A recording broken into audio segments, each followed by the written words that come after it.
Hey there, Mr. Redder here. Welcome back to another episode of Reddit Podcast Stories, where today, Karen tries to steal my husband from me. It doesn't end well for her. I'll call her Tina. My husband, who's 33, and I met each other at a ski lodge 9 years ago. I was with my daughter at the time and a female friend and her kid. My husband was with his 2 brothers and 3 sisters and a few friends. There was a singing competition, and both of us were set up by our friends to enter it. Sparks flew during our duet, and the rest is history. Back to our first meeting. This was the first time that I caught on to my sister-in-law's disturbing behavior. After the singing competition, he and I went to the cafe to chat. His middle sister, Tina, who was adopted at birth, came storming up to us and demanded he come back to their group. She never looked at me and whined when he shut her down. She ran off crying and apparently took her sister's room keycards and locked them out so that they had to stay with the friends in the other room. Fast forward to when we bought a house together. We had a housewarming party and invited family and close friends. Tina showed up in a club outfit.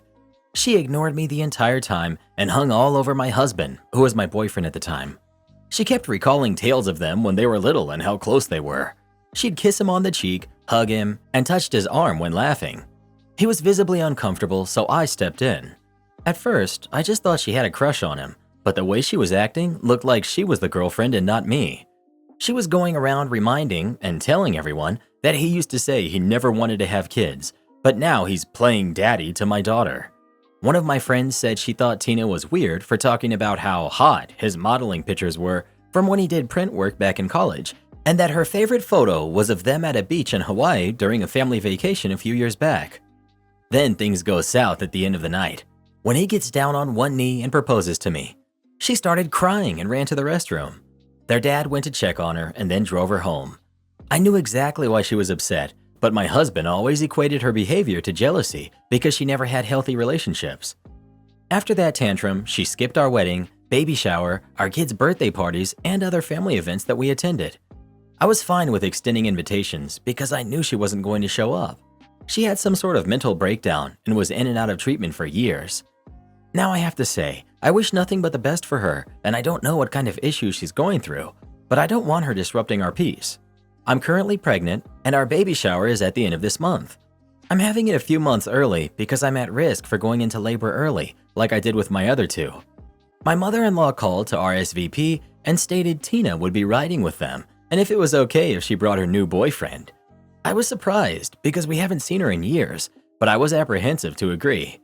Eventually, I did agree and hoped that she resolved whatever caused her so much distress when she was around my family. Well, it took all of 24 hours for her to start her nonsense. She texted my husband paragraphs at 3 a.m. telling him how she felt about our family. First, she went on to say how much she missed them being close and how I came in and destroyed their close relationship when I barely said 50 words to her in 9 years. She asked him if he was happy with his life because, again, he used to say he never wanted kids or to get married. She then asked if he thought about her in all this time and if he could meet up with her before the baby shower and talk alone, face to face. That was the last straw for me. I asked my husband if he knew she was in love with him, and he just shrugged and said he didn't doubt my theory.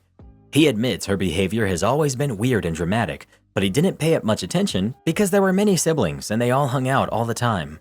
I asked him if he could uninvite her and this new boyfriend because I think she's going to bring drama to our baby shower.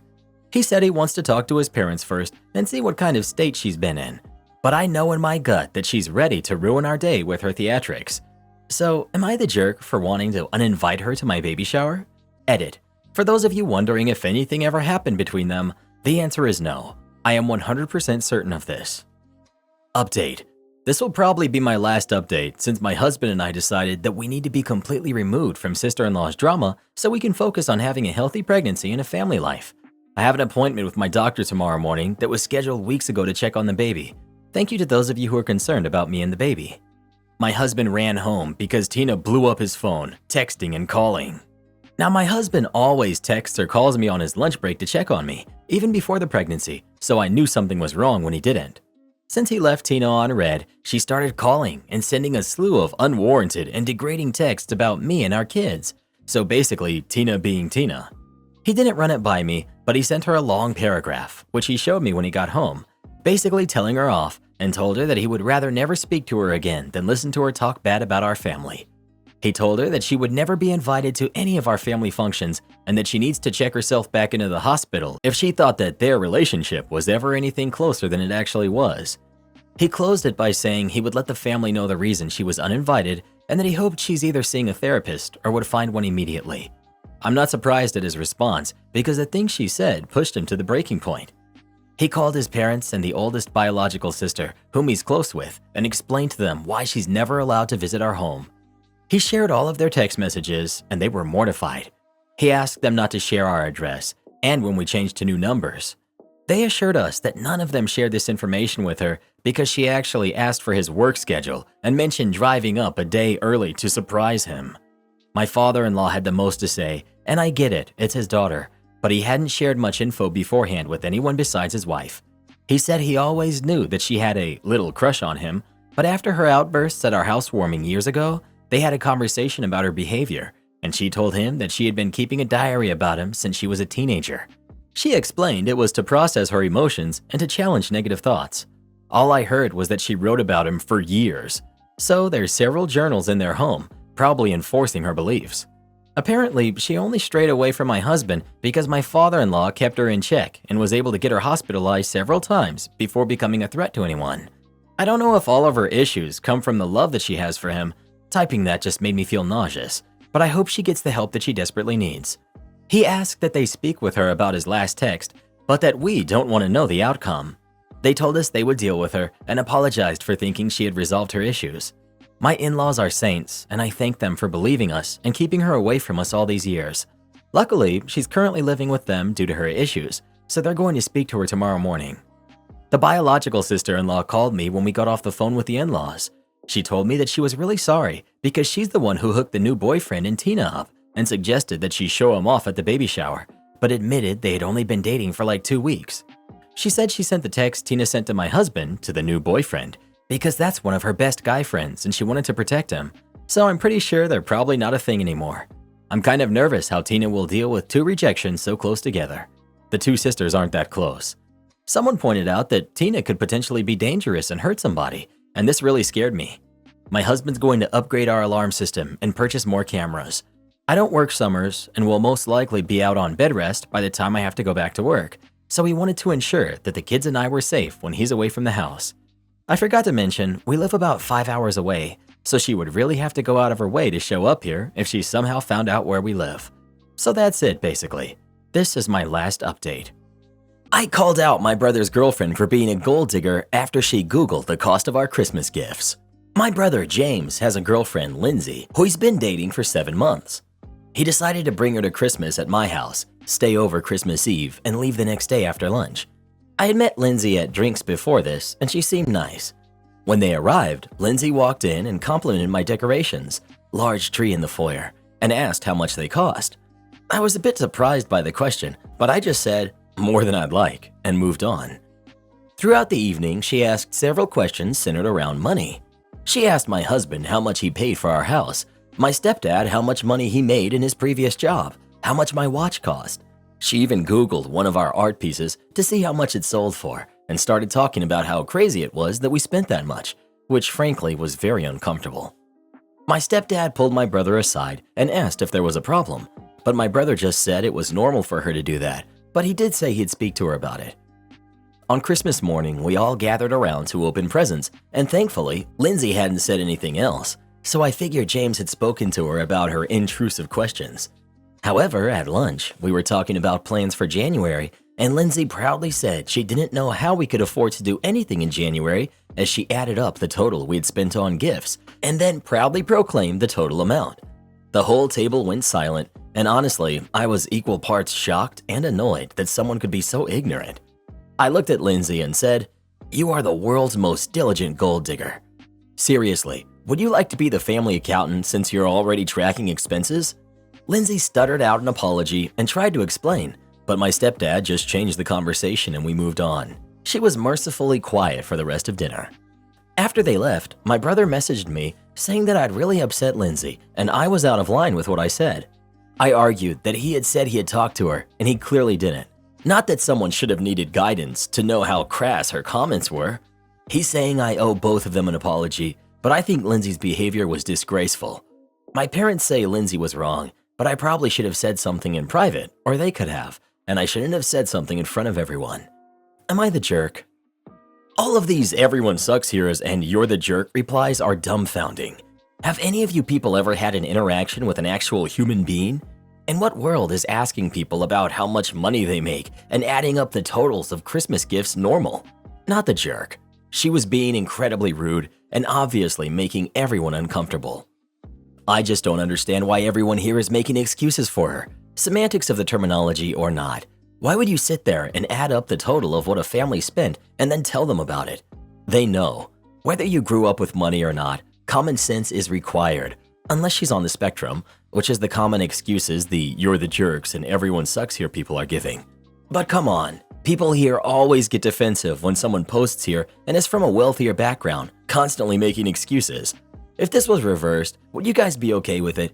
If she Googled how much a pair of socks or how much an old TV was and passed a comment, if she went on about how little the family spent and then declared at Christmas morning, "Oh, you guys should have loads of money in January since you spent so little during Christmas," would you all be making the same comments? I doubt it. You'd be up in arms and calling her a snob.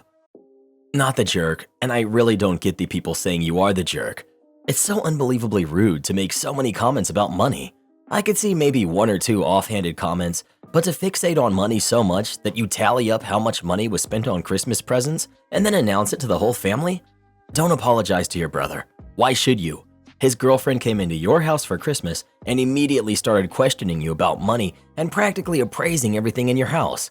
She should be apologizing to you, and your brother should be apologizing on her behalf. If someone is rude to you, you're allowed to defend yourself and shut them down, which is what you did. Maybe next time she'll learn to keep her mouth shut and not constantly talk about money. Well, who do you think is the jerk? OP or their brother's girlfriend? Please let us know. How much did you pay for that suit, Reddit boy? Anything over $20 and you got ripped off. Am I the jerk for removing the door to my son's room indefinitely? Yesterday, while I was making lunch, I heard a really loud sound, as if the ceiling was falling or a bookshelf had fallen. My husband, 41, male, and our daughter, 17, were out. The only other person in the house was my son, who's 16. I was pretty sure he was in his room, which is at the opposite side of the house from the kitchen. So while making my way there, I checked every room and everything seemed in order. I knocked on my son's door and called his name. No answer. I must have knocked and called 3 times before trying to open the door, which was locked.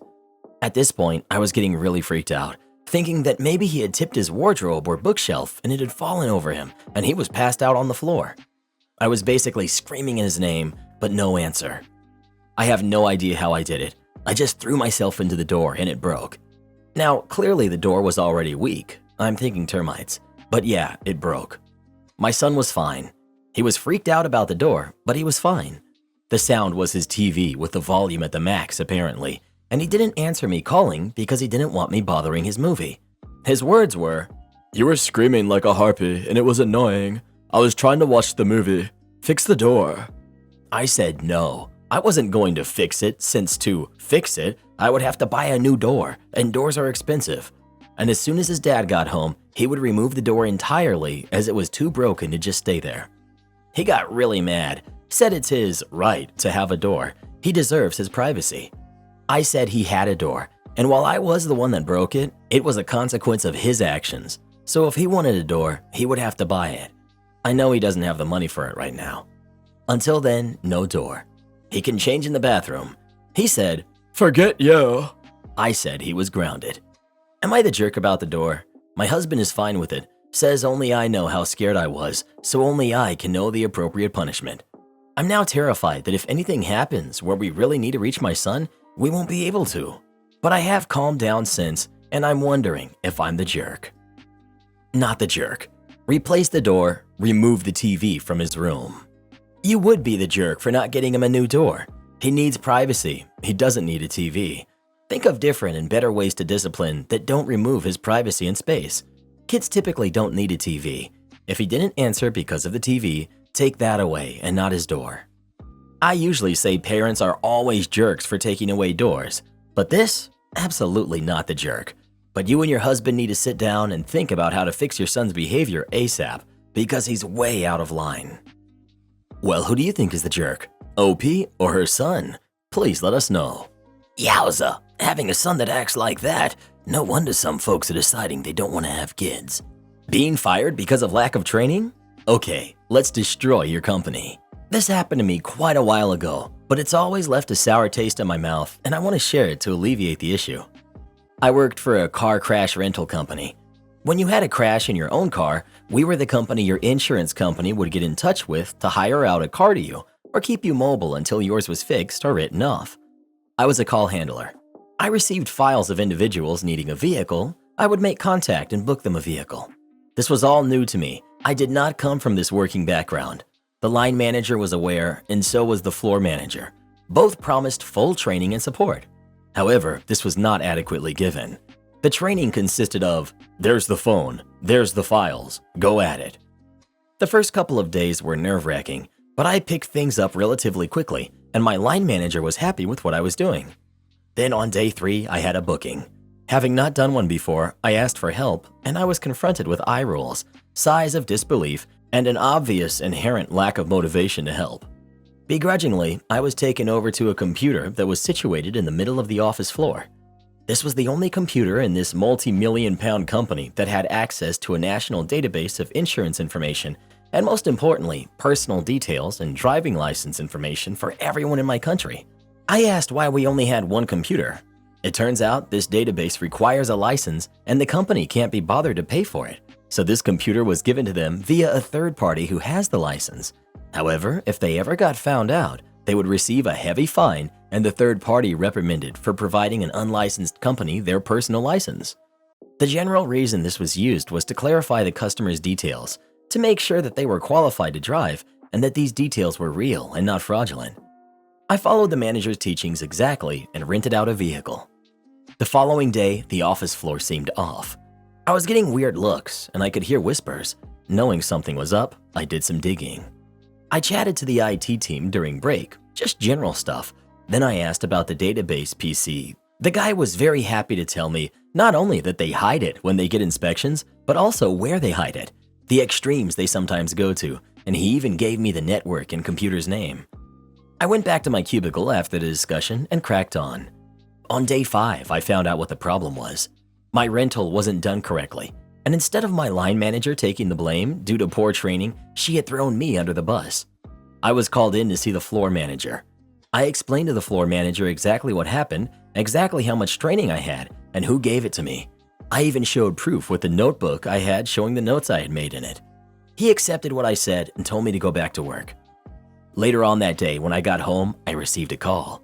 I had been fired, regardless of it being my line manager's fault. I later found out that they were having an affair with each other, which explains why I was given the boot and not the line manager. I was livid with what happened. I followed all the instructions to the letter. It wasn't my fault that I was taught incorrectly. So I did what any self-respecting, poorly treated, and unfairly dismissed employee would do. I called the database company. I reported my previous employer for using their system without a license. I told them the network and computer name. I told them where the computer was situated. I gave them the servicing schedule, and I even told them where to find it when they hid it, due to inspections. Fast forward 6 months, and I'm happy in a new job. I haven't heard anything from or in regards to the car crash rental company. That is, until I wander into my local supermarket, and lo and behold, my line manager was there, working at a checkout. Turns out, after I left, the company had a surprise inspection from the database company.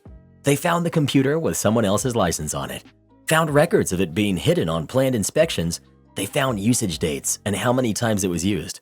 The company was reported to the authorities for mishandling personal information and were fined, but it didn't stop there. A full investigation was launched by the police, and the company was fined for fraudulent activities.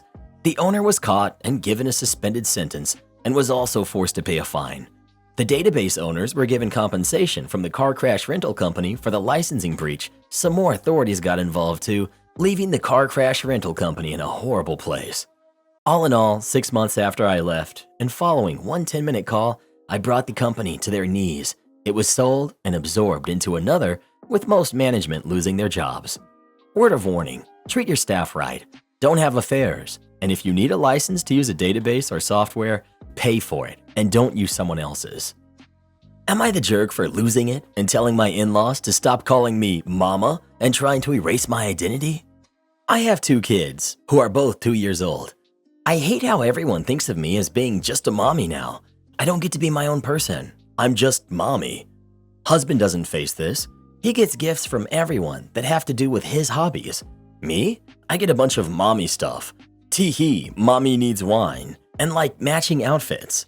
I don't mean like one of those cutesy matching pajama sets that the nurses and horse girls wear in their staged Christmas Instapics.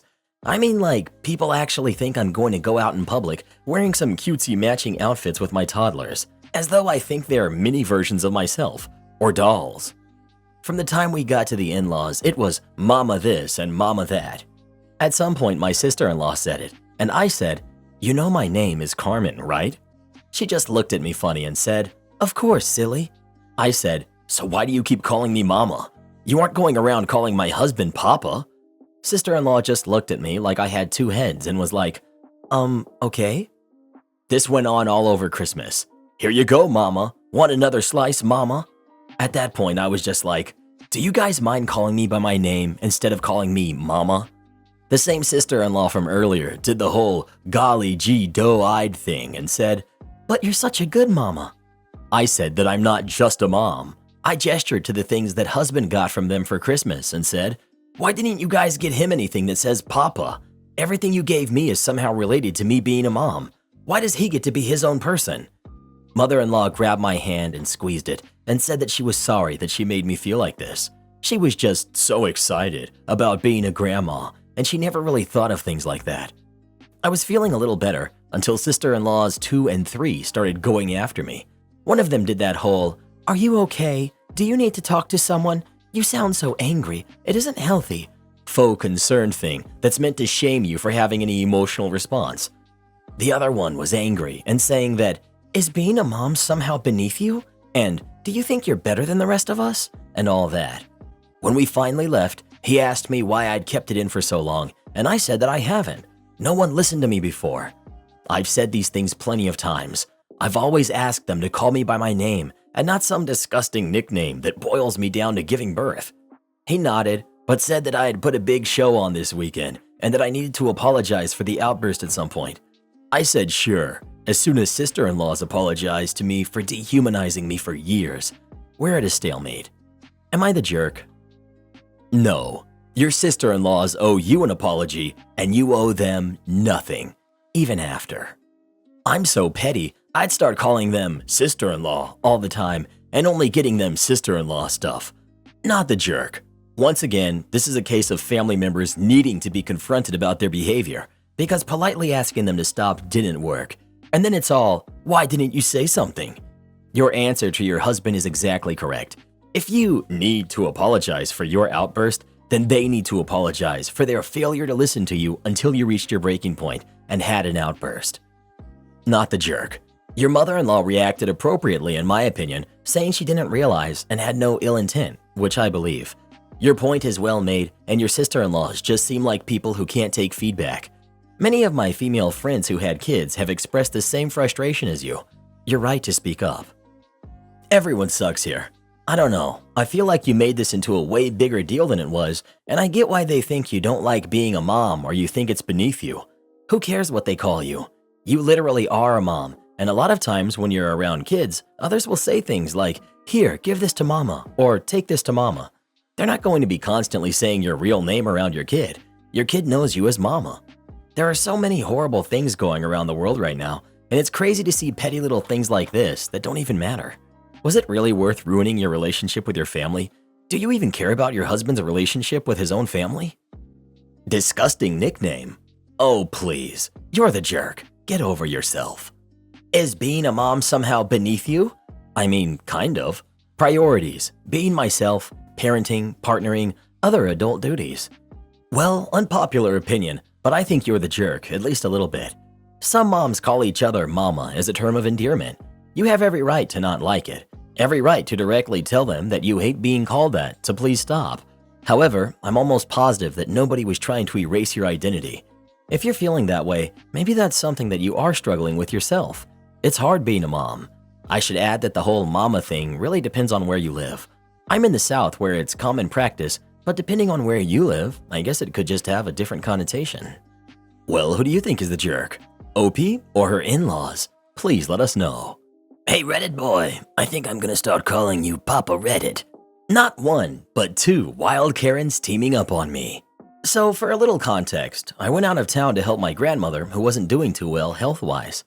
So she asked me to run to the store to grab a few things for her. When I got to the store, I started shopping like any other customer. To avoid being bothered while I'm in the store, I always wear those big over-the-ear headphones that clearly say, I'm not going to hear anything you say. Well, I continue shopping, and I pause my music to listen to an audio message in my group chat, when all of a sudden I hear someone say, "Excuse me." I ignored it because I didn't think it had anything to do with me. But then I hear, "Excuse me," followed by fingers snapping, but even louder, and the voice sounded like nails on a chalkboard. Next thing I know, I see this old Karen rush in front of me and snap her fingers in my face. At this point, I'm now visibly annoyed, so I take my headphones off and just stare at her. She goes on to say, "Geez, are you deaf?" And I reply, "No, but clearly I don't want to be bothered." She goes on to say, "Wow, you all rude. Is that any way to speak to a customer?" And I look at her confused. But then it dawns on me that I'm currently wearing a red shirt, which is the uniform of the employees at this store. Once I realized that she thought I was an employee, I immediately attempted to clear it up by saying, "Sorry ma'am, but," and before I can finish, this Karen begins to lay into me, calling me everything under the sun except my name. At this point, she threatens to get a manager to get me fired. But wouldn't you know it, a manager just so happened to be coming down the aisle to check the disturbance. When the manager got there, she began to ask what was going on, and before I knew it, Karen started telling the manager how I had verbally assaulted her and was calling her all types of inappropriate names, and finally she finished by saying, "I want this employee fired." Now, under normal circumstances, you would think that the manager would clear up the confusion about my employment with the company, or lack thereof. But boy oh boy, I could not have been more wrong. The manager then takes the side of Karen and begins to tell me off about how I'm not honoring the employee code of conduct. At this point, I'm livid, because not only did I get verbally assaulted by one Karen, now I'm getting my ear chewed off by another Karen, and a manager no less. Now, I can usually keep my cool in rough situations, but this one had officially pushed me over the edge. So after the manager finishes telling me what's what, she looked at me and said, "Do you have anything to say for yourself?" I looked at the first Karen, then looked at the second one, and asked the manager, "Are you new here?" The manager says, "No, I've been here for 8 years." I then proceeded to ask, "Have I ever interviewed with you?" She then said, "No, but I don't." And before she could finish her sentence, her face turned bright red as she realized that I didn't have a name tag on or any of the employee equipment. This is when I yelled to both of them, "I don't work here." Both the Karen and the manager looked absolutely mortified. I told them to get out of my way as I made my way to the register. As I get to the register, I get approached by another manager of the store, and at this point I'm thinking to myself, you have got to be kidding me. But to my surprise, the manager explained that she somewhat heard the conversation and did not want me to leave the store with a bad taste in my mouth. So to make up for the nonsense that I had just endured, this manager, who we will call Maria, comped my entire transaction, which was only about $50. She assured me that she would personally take care of the manager Karen that was yelling at me. I don't know what happened to both of them, but I do know that my grandma got what she needed free of charge. Am I the jerk for reminding my stepmother about how she really met my father? I, 21 male, was at my father's house for Christmas this year. Most of the paternal family was there, but the only people relevant to this story are my dad, who's 49, his wife, Sasha, who's 39, and my sister Jasmine, who's 18, and her boyfriend, Mike, who's 21. Jasmine is my only full sister, and we're extremely close. She's currently 3 months pregnant, which obviously isn't ideal since she's only 18, but I'm going to support her regardless. I do not like her boyfriend, but he's good to her and able to provide for her and the baby. Sasha has always hated Jasmine. No one has any idea why, and my dad prefers to ignore it. After the Christmas dinner, Jasmine, Mike, my dad, Sasha, and I were clearly up when Jasmine suddenly felt nauseous and went to go sit down. Mike went with her. This is when Sasha decided to begin talking badly about her for being a pregnant teen and for being unmarried. She then started saying that she thinks that Jasmine got pregnant on purpose because Mike's family is wealthy, which doesn't make any sense since our family is well off too. Sasha is known for saying horrible things to get a reaction, so I was ignoring her. So was my dad, until she asked me how I felt about my younger sister having a kid with someone older than me, literally only 4 months older than me. At this point, I was done, so I stopped washing the dishes and I told her to shut her mouth because she broke up my parents' marriage. That's when my father finally decided to get involved, but I went on and reminded Sasha of the fact that when Jasmine was little, she was in the hospital a lot, and she, Sasha, was one of the nurses that cared for her on the ward, and she began an affair with my father. I also decided to remind her of how her eldest child, my half-sister, was born 8 months after she married my dad. The situation devolved into shouting, and turns out a lot of my paternal family didn't know the truth about how my dad and Sasha met. I ended up leaving, and so did Jasmine and Mike, and a few other people. Now, my dad is demanding that I apologize to his wife for embarrassing her and making her look bad in front of the whole family. Now, I want an unbiased view on whether or not I am the jerk for rising to my stepmother's bait, her insults to Jasmine, and going lower by exposing her. Am I the jerk? Not the jerk. She has no room to talk about your sister being a pregnant teen when she's a homewrecker. I bring the same stuff up to my father's wife. I'll never refer to her as stepmother since she's only 2 years older than me when she starts pointing out flaws in others. Sometimes you just have to put them in their place and never apologize for telling the truth. Am I the jerk for telling my brother-in-law he has a good life because he's living off of my sister? My family's Vietnamese, and our parents were typical Viet parents. They immigrated to the US, and the entire time we were growing up, they emphasized the importance of education. They pushed us hard, and extracurricular activities that didn't boost our chances of getting into college were not allowed. I hated seeing my friends join the cheerleading squad while I had to be in band. My friends were able to go to school dances while I had to go to tutoring. I resented my parents for many years and told them so. Their answer was always the same: hate us all you want now, but thank us later. I'm now a surgeon, and all my siblings have high-paying careers. The siblings with the lowest salary makes almost $160,000 a year as a supervising pharmacist in a hospital. We're all living very well and are very happy with our lives. Now that I'm a mother, I can admit that my parents were right. My sister, an attorney, is married to Bill. He's not Asian and works as a chef at a restaurant. Unlike movies or cooking shows, he's only making about $50,000 a year, while his wife is pulling in about $500,000 as a partner in her firm. Over Christmas, we were gathered at my parents' house, and I was asked by my niece, my brother's daughter, about my career. Her parents are pushing her into the medical field, and she wanted to know what it takes. During our conversation, she said she wants to be a teacher and not a doctor. She told me she feels pressured into studying too much and can't enjoy life like her friends can. I pointed out that I went through the exact same thing, and teaching won't give her the life she's accustomed to. I said if she's a doctor, she can always teach on the side. I told her about a colleague who's also a physician and volunteers to teach in his old high school. Brother-in-law overheard us and chimed in about how she should follow her dream of teaching because money does not equal happiness. He pointed out that he makes as much as a teacher and lives a great life. I didn't appreciate his nosiness, so I replied that he has a great life because my sister makes 10 times his salary and bought him his brand new $125,000 electric car for Christmas. I turned to my niece and told her unless she wants to live off of someone else, she needs to make her own money. Brother-in-law got his feelings hurt and went to complain to my sister. She told me I was wrong to say that to brother-in-law and that I should apologize. I'm refusing since I only stated the truth, but now they're refusing to come to my house for Viet New Year. I'm hosting the entire family, unless I apologize. Wow, you're the jerk. Bill heard his niece getting some very one-sided advice. He chimed in with his perspective, which he is just as much entitled to as you are to yours, and which is just as valuable to your niece as yours is. That's not nosiness, that's looking out for his niece, exactly the same thing you were doing.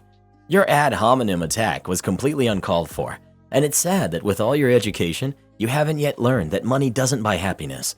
If it did, there wouldn't be so many miserable rich people. I'm glad you're satisfied with your life, truly, but as a single woman working for a nonprofit at nonprofit wages, I assure you there are many different ways to achieve a good life.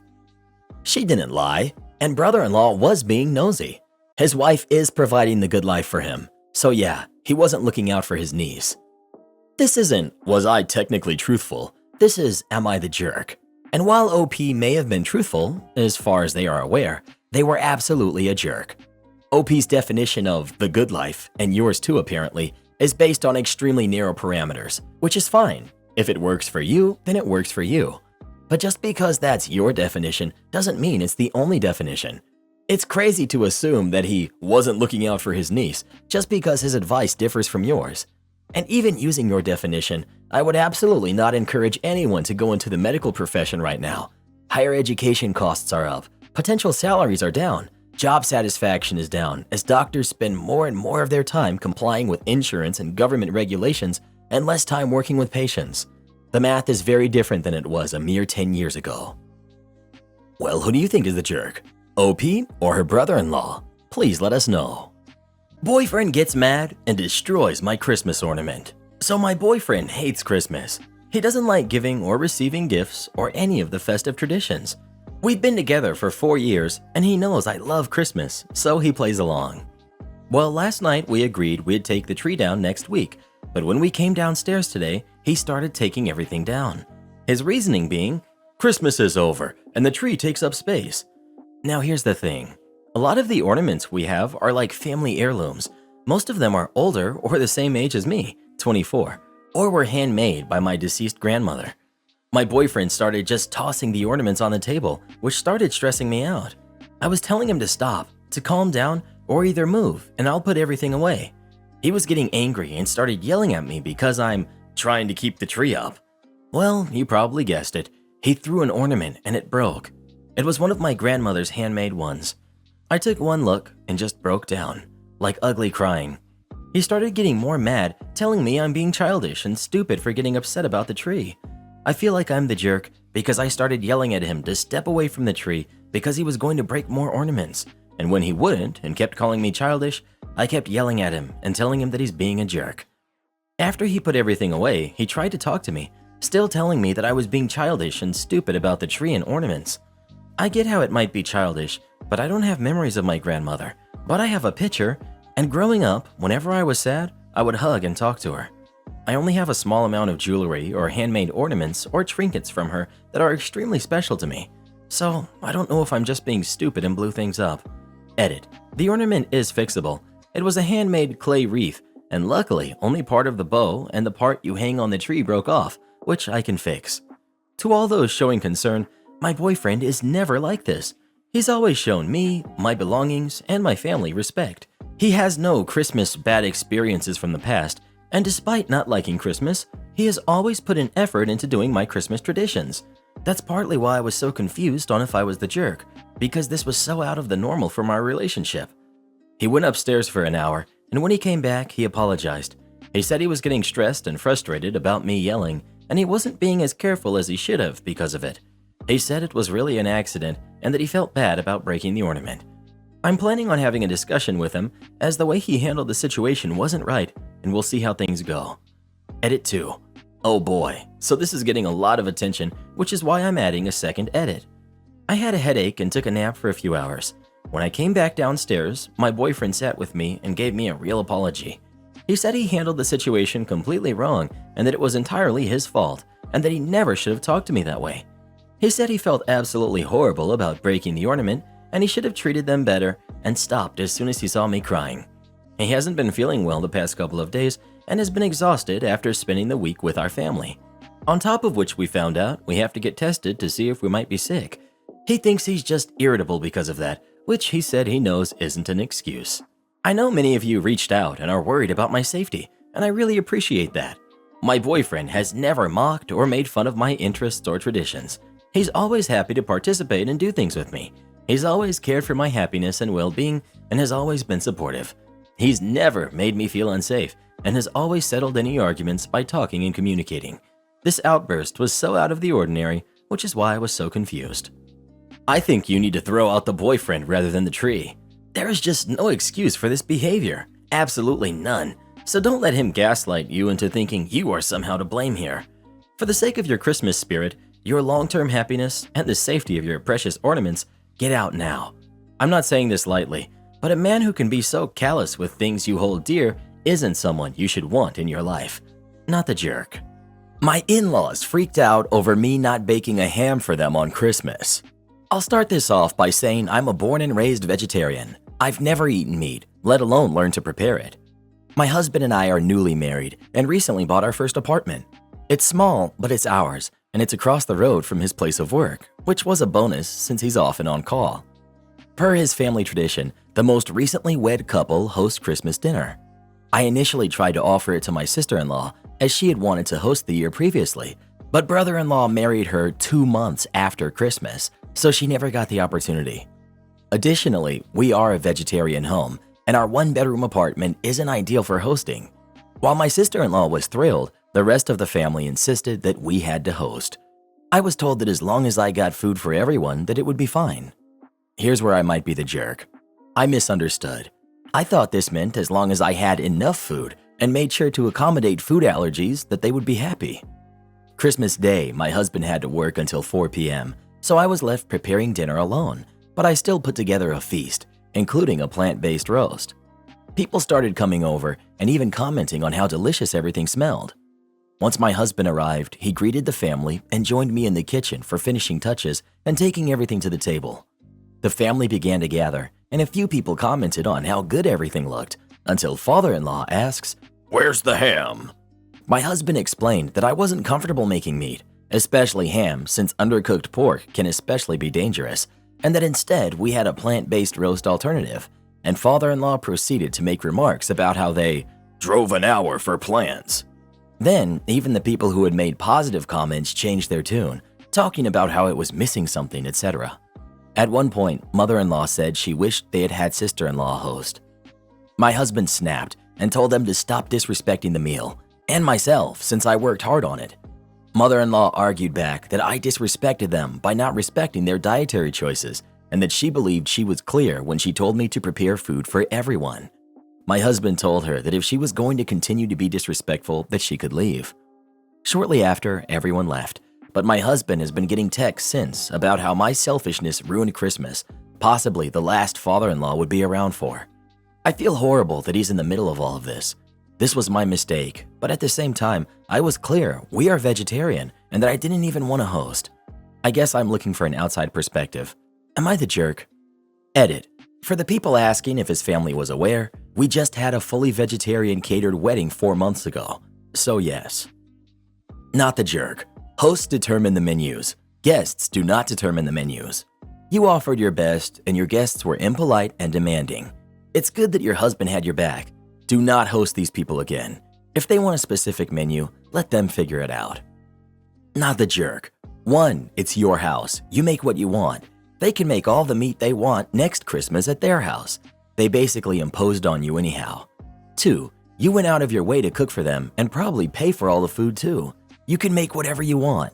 3. You being vegetarian is a dietary choice. Them craving and expecting meat on the holiday is not. If anything, they were disrespecting your dietary choice. Well, who do you think is the jerk? OP or the in-laws? Please let us know. Never force someone to host a meal that they don't want to. I threw away the elf on the shelf and ruined a Christmas after my husband's prank. For context, this year was the first time we would try the elf on the shelf with our kids. We have 3 kids, Lucas who's 9, Andy who's 8, and Claire who's 5, where Lucas and Andy are from our past relationships. However, Miles, my husband who's 37, has accepted Andy as his, and so did I. Every Christmas is special for Andy. His birthday is on December 24th. His dad started a tradition where Santa would have consideration with him for being a kid of Christmas, so he feels magical and special. I always try to give him that. Last year, I left Santa Claus footsteps, ate a carrot, and grass that he left for Rudolph, stuff like that. My husband doesn't think it's a good idea I do all that for him, and I'm showing favoritism, so we should shut it down because of my ex's decision to create a tradition without considering my other kids' feelings. I disagree since I do consider the 3 of them mine, but he asked if we could do something else, like the elf on the shelf. I had no problem with it, but I didn't know how that works. He explained it to me quickly, and since he was the one who offered, I let him do it. We bought the cute elf. My kids named it Bob. Later, my husband explained to them that they should behave and never touch or hold Bob if they don't want it to be naughty. At first, it was cute to see them spy on Bob, try to see it fly each night. Andy was the most excited of all. I found him one night talking with it, asking it if Santa still remembered him. But my husband took seriously the behave or Bob would be naughty part. Lucas was his first victim after he didn't do his chores.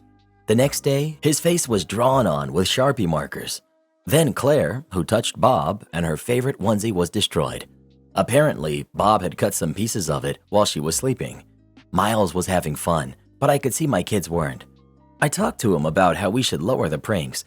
He agreed, but wanted to catch Andy since he hadn't broken any rules. I told him that Bob's supposed to tell Santa instead of being naughty. We argued, but he finally agreed. Fast forward, it's Christmas Eve, and in the afternoon, we had some of Andy's friends to celebrate his birthday. So the kids were playing in the backyard, but my husband looked sus. I decided to look for Bob.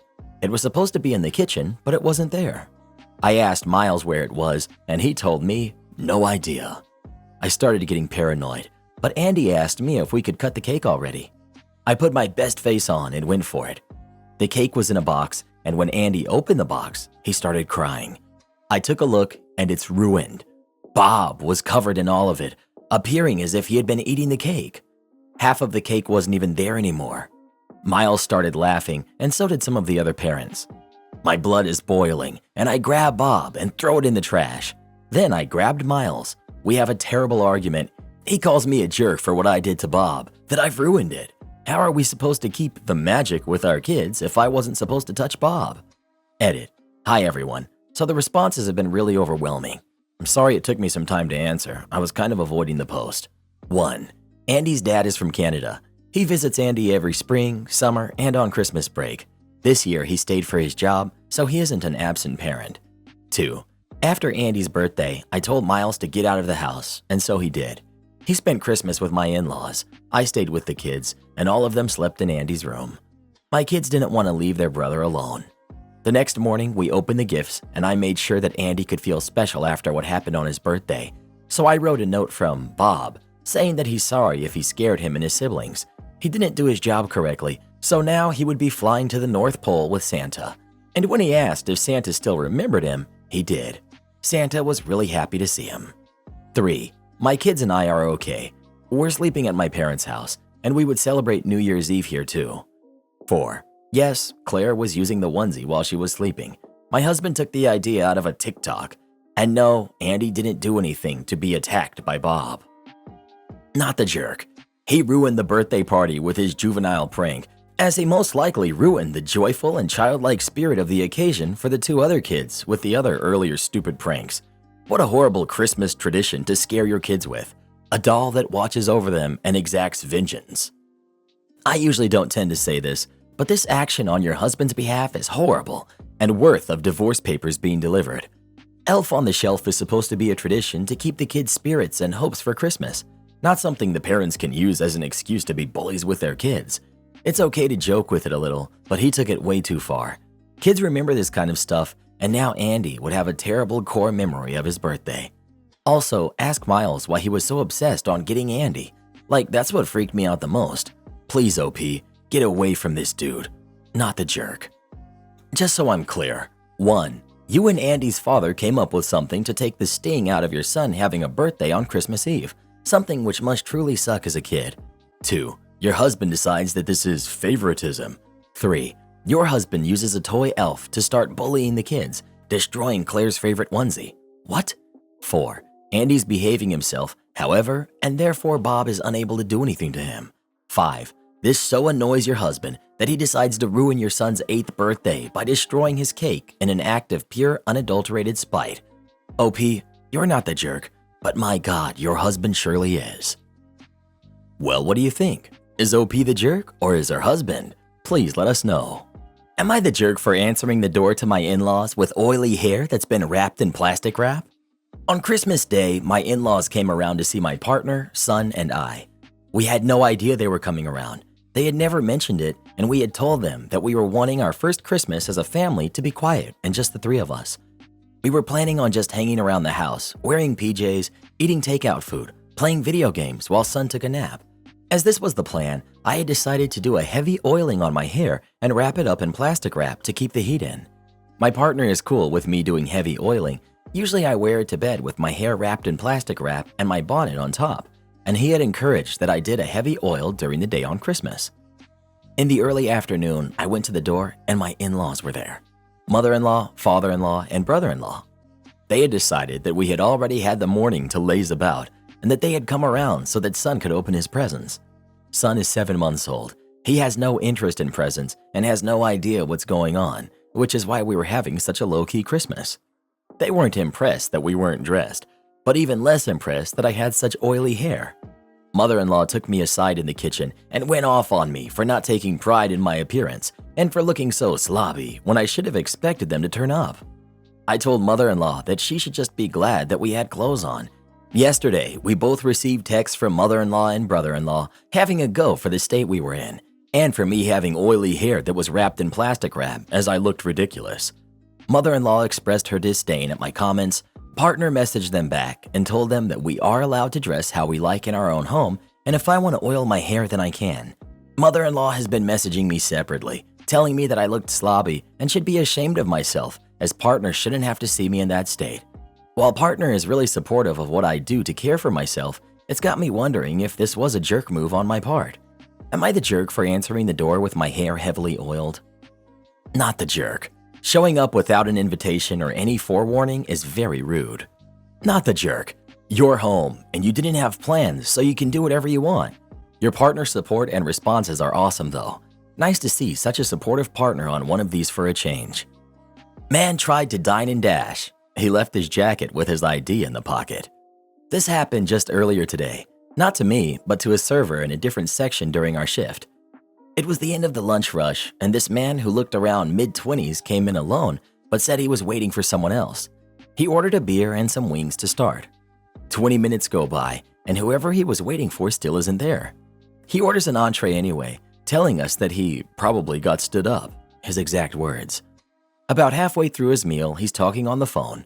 He gets up, leaving his jacket on the seat, and walks towards the front. He tells the hostess, "I'll be right back. I just want to take this call outside, but my jacket is on the seat." Then, without waiting for an answer, he walks out the door.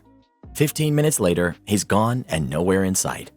The hostess felt so bad, and she said something along the lines of, "I shouldn't have just let him leave, but I thought he would come right back since he left his jacket here." Immediately, me and the man's server went and found it. Lo and behold, we check the pockets and find some sort of card for his workplace with his photo, name, and work email. My coworker recognized his photo, so we emailed him and basically told him that if he didn't come back to pay for his meal, we would be calling the cops because we have security cameras that caught him. He was back within the hour. Edit. At the restaurant I work at, and a lot of the ones around us, people use jackets and bags and stuff like that as props. It's a pretty common dine and dash tactic in my area. I thought that was a pretty common thing in general, but I guess not though. He was also incredibly angry when he came in to pay, which I should have mentioned originally. But my son needs to watch Bluey. Last night, when I went to sign in to open Netflix, I found that my TV had been signed out. Went to sign back in and couldn't do it. It had been about a year since I had last signed in, so I assumed that I just forgot my password and requested to reset it. When I went to my email, I saw an email from Netflix this morning saying my password had been successfully changed.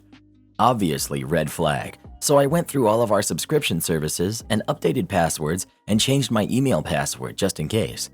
Got a call from my brother's ex-wife, let's call her Kate, about an hour ago. They've been divorced for over 4 years now, asking me why I changed my password. I didn't realize that she still had my account info, was a bit annoyed, and told her that someone had changed the password on me and that I didn't feel comfortable giving out my account info, especially not to someone I wasn't in contact with. Jumping back a bit, my in-laws are staying at our home, and at night, after everyone goes to bed, I guess we have 4 devices in our home running our Netflix account simultaneously. When she called, Kate explained how she tried to get onto our account on Christmas night and was greeted with the message that there were too many users on our account currently, so she couldn't access it. She got the idea that it would be totally fine with me if she logged into our Netflix account and changed the password so that her and her new husband could watch their show. Said this calmly, like it was the most reasonable thing in the world. I nearly lost it.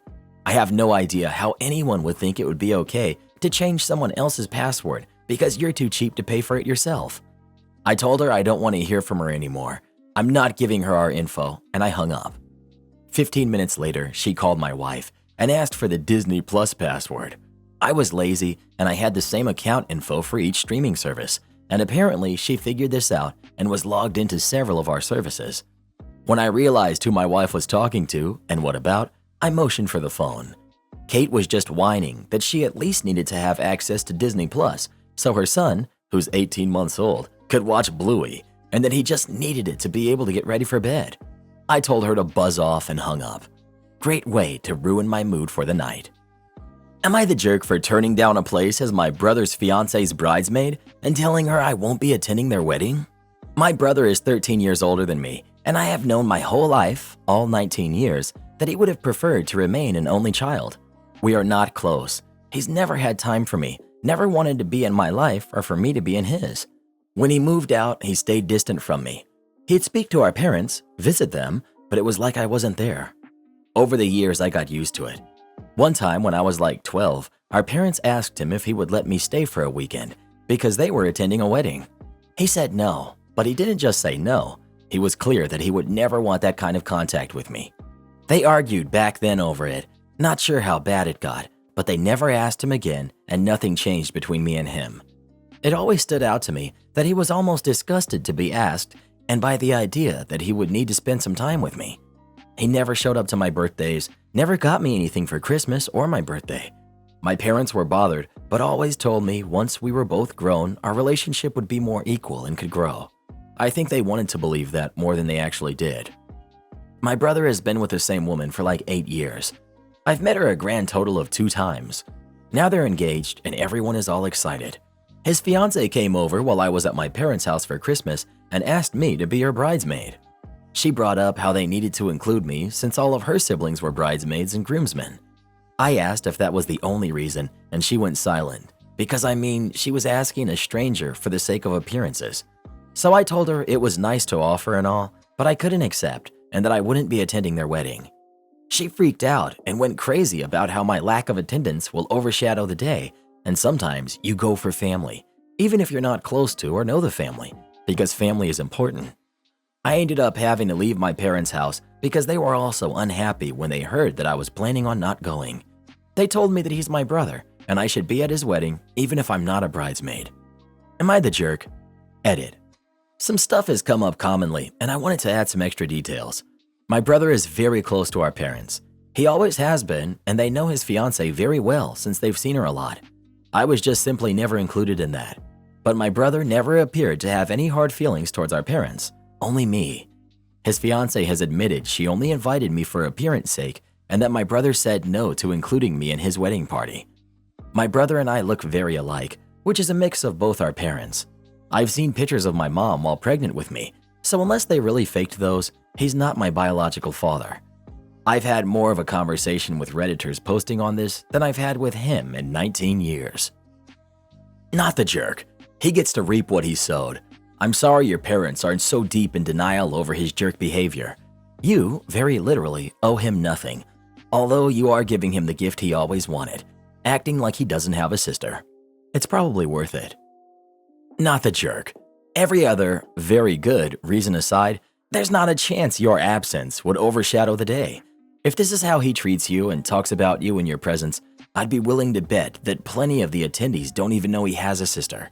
Thank you for the invitation, but I can assure you that my brother will only be relieved by my refusal. Have a wonderful day and a long, happy marriage. And remind your parents that if your brother was clear on the importance of family and had treated you like more than an inconvenience throughout your life, you'd probably be going. Am I the jerk for telling my husband to buzz off over the finances? I, 40 female, work full-time. My husband, 46 male, is a stay-at-home dad since lockdown. Things were tight for a bit when he quit his full-time job and tried to start his own business. There were losses that caused debt. Finances have been a bit of a sore spot since his business failure. I've always made significantly more than him. I've always been supportive when he's wanted to change jobs, start his own business, etc. When he sent us into a death spiral of debt with a failing business venture that he refused to let go of, it was kind of a breaking point. He spent the majority of his time blaming me for our financial position, which was absurd as I was the only one bringing in money. He was spending it faster than I could make it. He briefly got a job, but then ended up quitting and staying at home when everything closed down. I was in an essential industry and had to go to work in person. Since he's been at home, he's been extremely controlling over the finances. He obviously gets all the mail because he's at home, so he opens all of the bills and then quizzes me over the charges. He claims it's to make sure they're legit charges, but that's complete BS. The conversations are usually like this. Him: "Is the $5 charge okay?" Me: "Yes." Him: "What's it for?" Me: "It's a Patreon subscription." Him: "What's the subscription for?" Me: "Why does it matter? I told you it was a legitimate charge." "I want to know what it's for." Do I go through all of your bills and ask you what every charge is for? He's speechless. Then the conversation will shift from making sure it's a legitimate charge to making sure it's a need and not a want. I'm sorry, but who the heck gave you the power to tell me I'm not allowed to get things that I want when I bust my butt every day to make a good living? This year, I brought in more than $300,000 before taxes. More than enough to pay off all of the remaining debt from his failed business attempt, with more than enough left over for all of our needs and quite a few wants.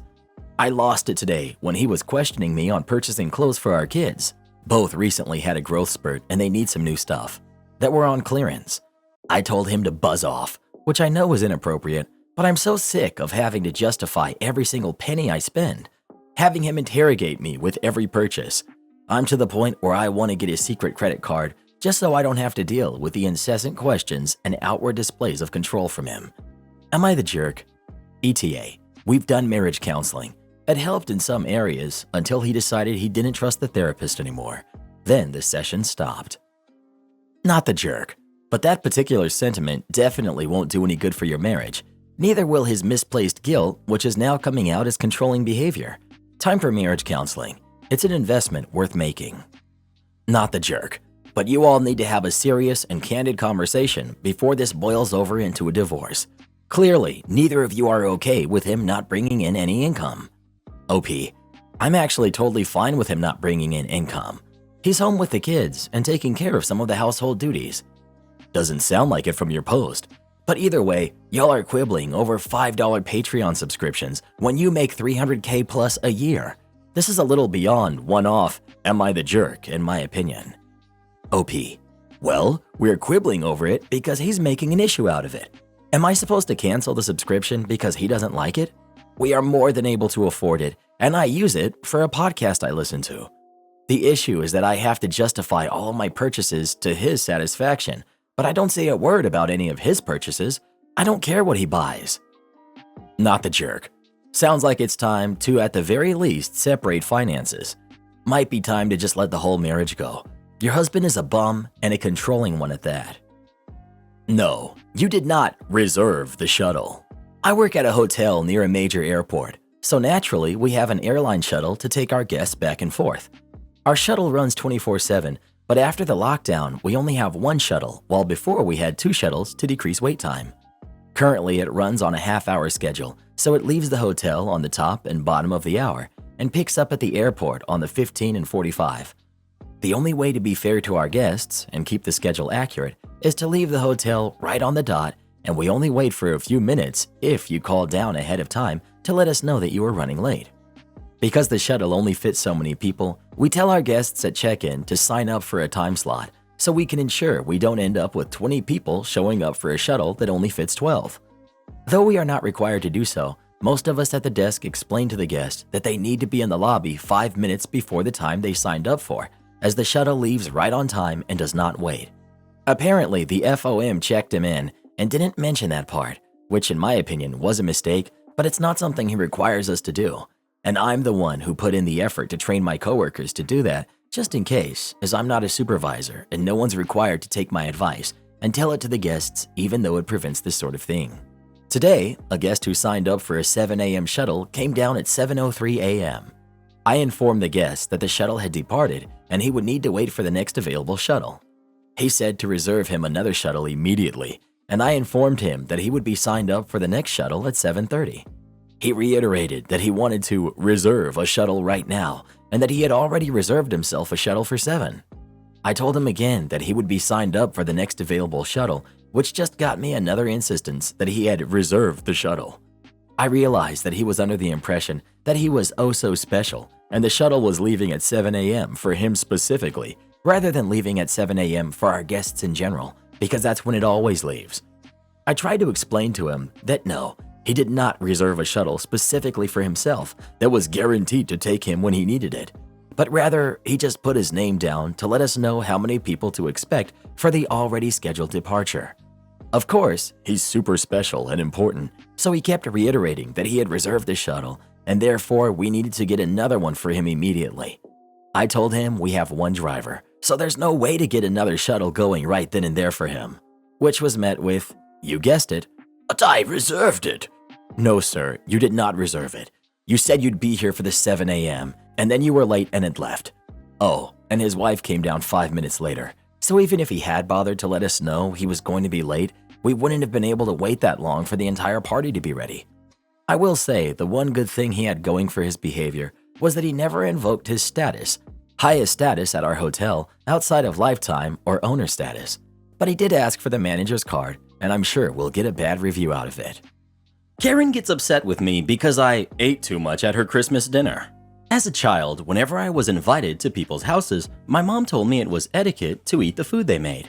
She would always tell me to put a considerable amount and eat all of it since it would be rude not to. First, she said it would be wasting food, and second, it would seem as if I didn't enjoy the food, which is mean since a lot of effort was put into making it. I've always followed this rule and thought it was true. If I cooked a buttload of food and no one ate any of it, I'd be heartbroken. My boyfriend of 7 months invited me to his family Christmas dinner. I've met his parents very briefly, but nothing too formal. Anyway, we get to the food, and I was pretty hungry, and everything looked really amazing. I made sure to fill my plate, but not overfill, just equal amounts of everything on the table. I ate it all, and to be honest, was pretty stuffed. His mother then asked me if I wanted seconds. There was still a lot of food on the table. I took her up on the offer and put a bit more of the pasta salad on my plate. My boyfriend did give me a strange look, but I thought nothing of it at the time. Dinner comes, and I chose to eat a slice of cheesecake. We then had coffee, all sitting around the fire and telling funny stories. Everyone seemed like they were in a very good mood, and everything was great. After everything, I was honestly so happy because I was worried about dinner and meeting his parents, but I thought that everything went well. We left his parents' house in separate cars as I came directly from my parents' house to him. We reach my apartment, and I can tell he's totally ticked off. I ask him what's wrong, and he just blew up in my face, saying that I had no manners, telling me that he had never seen me eat as much as I did at his parents' house, and that it was very embarrassing. After further prying, he said that in his culture, when you eat a lot at a person's house, it's disrespectful because you should never go to a house on an empty stomach. He said it makes a person look desperate. He said on the car ride home, his mom was talking about how embarrassing and unmannered I was to eat so much. I told him that she told me to put seconds, and he said that's done to be a good hostess, but a guest should never take up that offer. I explained to him my reasoning, and he called that BS. I honestly feel terrible, but told him if he explained to me beforehand, I wouldn't have eaten so much. But he said he thought it was common knowledge. It's been 2 days, and neither of us will really talk until the other one apologizes. I know it's petty to not apologize, but I sincerely don't think I did anything wrong. But I guess that's why I'm here. Edit. I've been debating on whether revealing where my boyfriend is from. I have been receiving a lot of comments, so his family is Arab. I myself am Hispanic. Not the jerk. That's so toxic. You didn't even know about these cultural rules. I hate saying break up with him, but break up with him. You were just trying to be nice, and you enjoyed the food. My sister ruined our Christmas by announcing her pregnancy. Way worse than it sounds. I, 24 female, am the youngest of 4, and I've never been particularly close to my eldest sister Jenny, 37 female. She started dating her now ex-husband Sam, 38 male, when they were in high school, so he's pretty much been around my entire life. Sam is a really great guy. He was an older brother to me growing up, and my other sisters and I all have a great relationship with him. Jenny and Sam have 2 kids together, my nephew and niece, who are 8 and 5. About 3 years ago, Jenny and Sam's relationship completely fell apart, and she left him and moved to a different city. I've heard both sides of the story, and I know I'm inherently biased against my sister because she left my ex-brother-in-law to raise 2 kids by himself. Things were pretty rough after she left, but we all pitched in and did our best to help with the kids.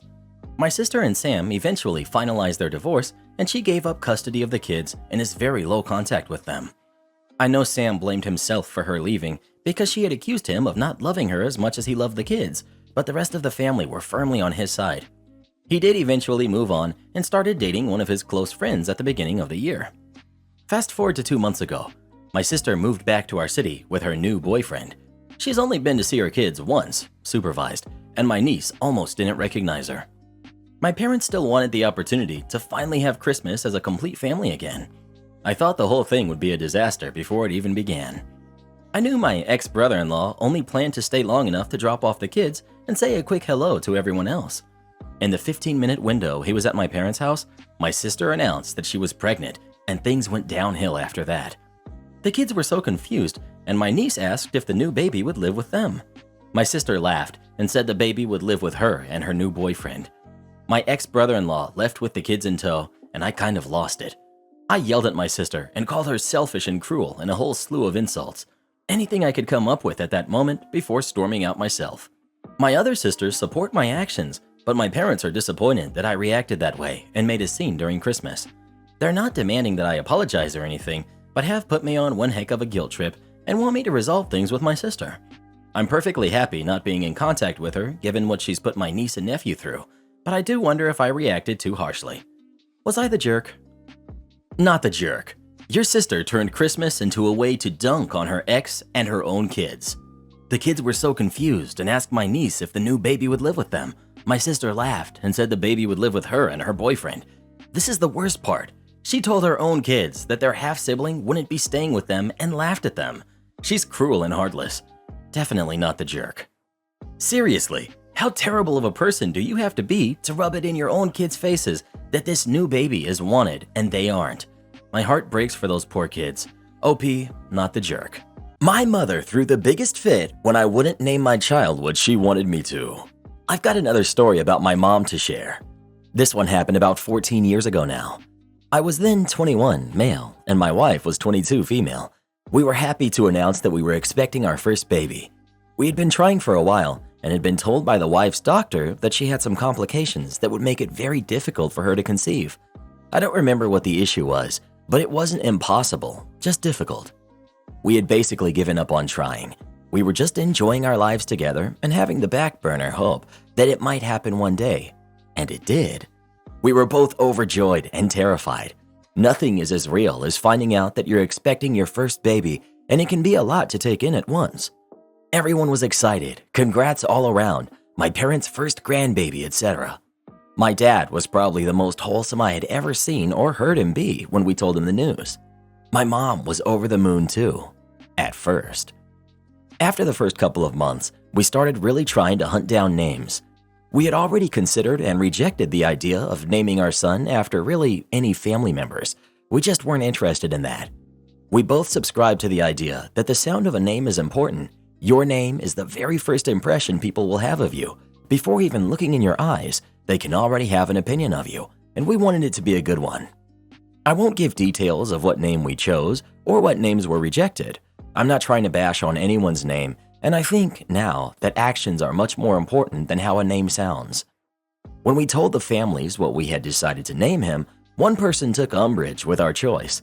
Of course, my mom. According to my mother, at least one person in each generation needs to have the name.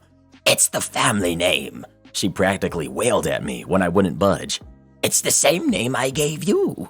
For the record, I don't even like my first name, and I'm never called by it. I'm mostly called by my nicknames or my last name, never my first. I don't hate it, I just don't feel like it suits me or my personality. It's not a silly or archaic name, just not for me. It turned into quite a thing. I can't really remember all that she said, but suffice to say, we were the biggest traitors to the family and we were tearing down tradition. She blamed my wife, saying that she had brainwashed me into it and all that. I was the one who came up with the name we wound up going with for him. Well, I talked to my grandma, and she said that the name wasn't really the name. It was her husband's name, and she named one of her sons the same. My mom named me with it and decided it was a tradition. We had several months of no contact after that, because frankly, we didn't want to deal with her BS. Am I the jerk for not doing the activity my husband picked on vacation, even though he did the one I wanted to? My husband and I recently went on a long overdue vacation to a tropical island. We stayed at an all-inclusive resort, but we also wanted to get out and actually explore the island as well. So we decided that each of us could pick an activity to do that would get us off the resort for a day. I picked a hike that would bring us up into the mountainous interior of the island and through some rainforests. My husband is not a big hiker, but he agreed to do it with me. My husband narrowed his choices down to two options: a boat trip to go snorkeling and dune buggy riding. I get horrible motion sickness. We had some mild turbulence on our flight to the island, and even with the Dramamine I took before we took off, I still got nauseous and lightheaded. I told my husband that both of the ideas he picked are things that I know for a fact would affect my motion sickness. He told me that it probably wouldn't be that bad, but I told him that I know my body, and I know without a doubt that both of those activities would make me sick. I asked him if there were any other activities that he was interested in, but he said those two were the only ones that piqued his interest. He eventually agreed to go on the hike trip first, and then we can figure out the activity that he wants to do. While on our hike, we started talking with another couple that was also staying at our resort. They had been there a couple of times before, and my husband asked if they had done either of the activities that he wanted to do. They had done both and said that both were a lot of fun, but the wife did say that the boat trip was pretty rough at times and a couple of people on the trip got seasick. She also said that the dune buggy was fun because you get to drive it yourself, but it's mostly on dirt tracks and it can get pretty bumpy. From the way she described it, I knew that if I did either of those things, I would get sick. When we got back from the hike, I told my husband that I don't want to do either of the activities he wants to do and asked again if he can please pick something else for us to do. He said those were the only two things he liked, and if I don't want to do them, we won't, because he doesn't want to go alone. I knew he was upset because he was really excited talking about both the things he wanted to do, and after I told him I wouldn't do them, his demeanor definitely changed. I wouldn't say he was sulking, but he was definitely less animated and not his usual fun self. He pretty much spent the rest of our trip just sitting around the pool doing nothing. I tried to get him to do things with me, like get a massage, but he told me to go do that myself. When he didn't change his attitude, I finally asked him what was up, and he told me that he went outside of his comfort zone to go on a hike with me, but I wouldn't do the same for him. I told him that hiking doesn't make him sick, so that's a big difference, but he told me I could have at least tried one of them. You're the jerk. You could have tried the dune buggy with him and stopped if it was a problem, at which time he might have been happy to continue doing it on his own, or driven your own behind him and gone slower. You didn't even try. I get extremely motion sick, have never been able to read or glance at my phone while in a moving vehicle, and even a 10-minute ride as a passenger can get me woozy. But when it's time for a vacation, I stock up on Dramamine pills, motion sick patches, bracelets, magnets, whatever is recommended to ease the potential side effects. I've been able to go on boats, go kayaking and snorkeling, off-roading, etc., so that I could do activities with those that I care about. You're the jerk for expecting your husband to do an activity he didn't want to do while fully knowing that you were never going to agree to do the activities he wanted to do. That's not being a good partner. I also get extremely motion sick. You're fortunate that those things control your sickness.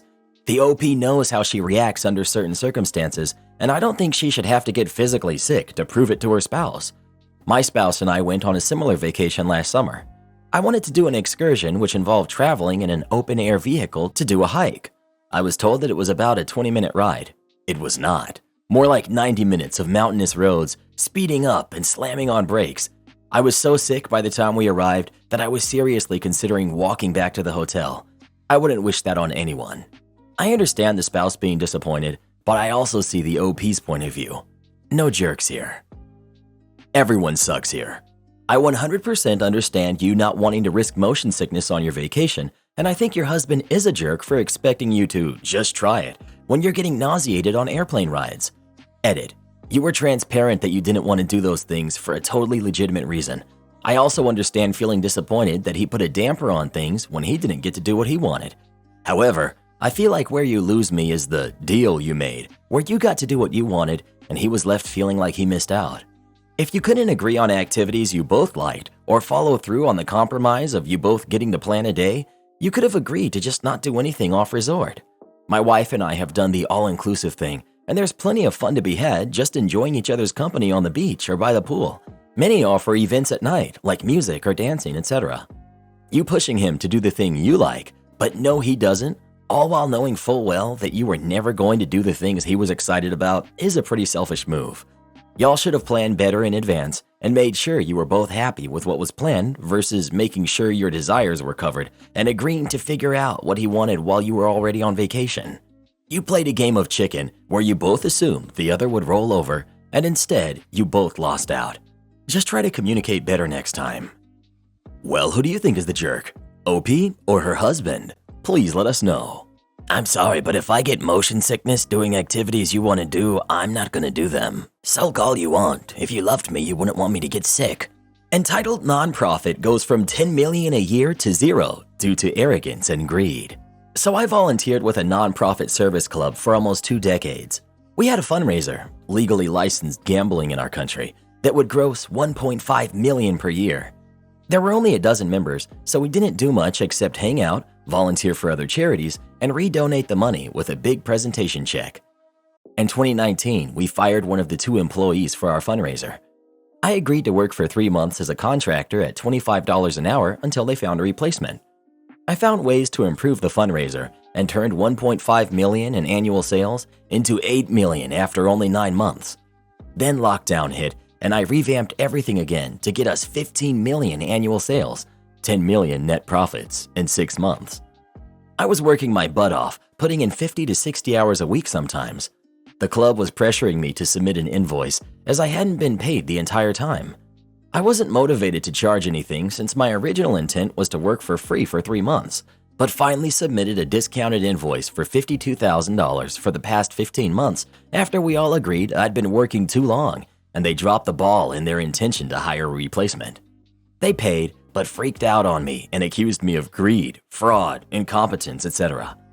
A combination of their behavior and them being greedy, pushing for massive donations that would get them ahead in their professions, spending money on fancy dinners and golf tournaments with the rich elite of the community, etc. And I was frustrated and upset beyond belief. I stuck around and sometimes got guilted by members into staying after multiple attempts to quit for another year out of loyalty to my staff, almost 24 at that point, and the charities I was involved with for decades. But I finally broke and I walked away at the end of 2021. Here's where the malicious compliance comes in. Before leaving, I was implementing a 2-part plan for another revamp of the fundraiser to keep up with the huge sales and prizes. Each part had benefits and consequences individually, so they had to be implemented together to balance each other out.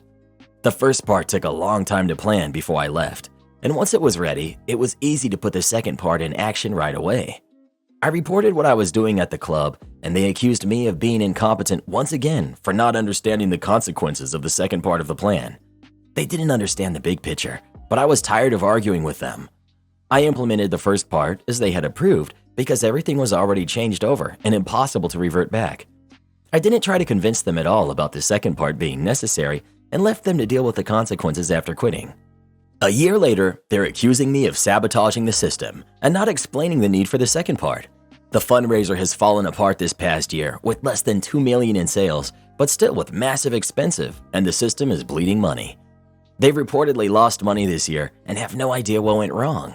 I deleted all my documents and plans when I returned the work laptop to them, also as malicious compliance because they asked for it in original condition and ready for someone new to use.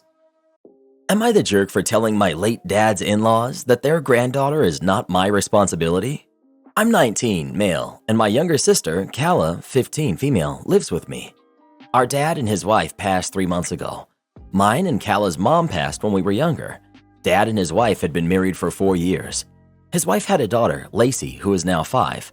When CPS became involved, because both were left orphans, I stepped up to take my sister. I was already working full-time since I skipped college, and I just about had what I needed to take care of my sister. They asked me about Lacey, and I told them I just wanted to take my sister.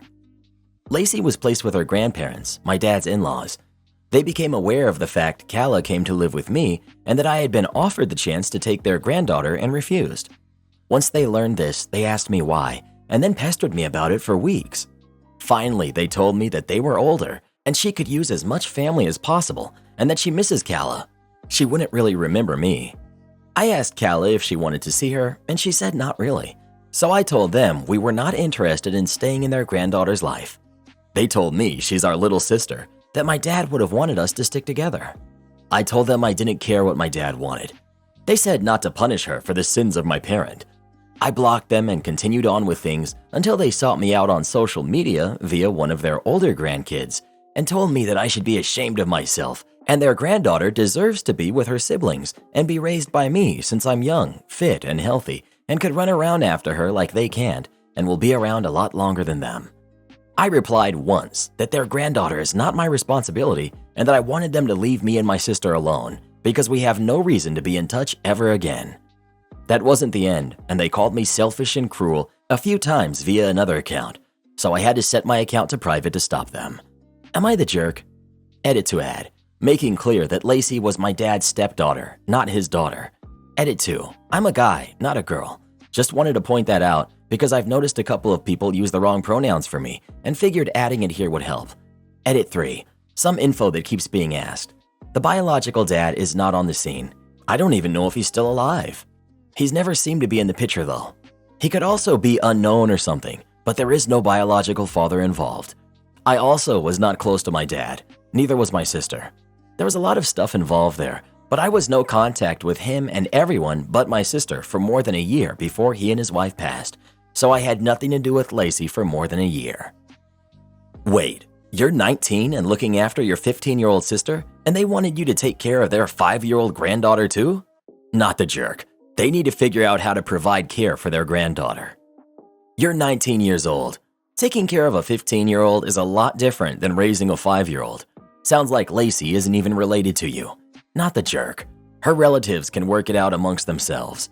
Guilt-tripping a 19-year-old is beyond the pale.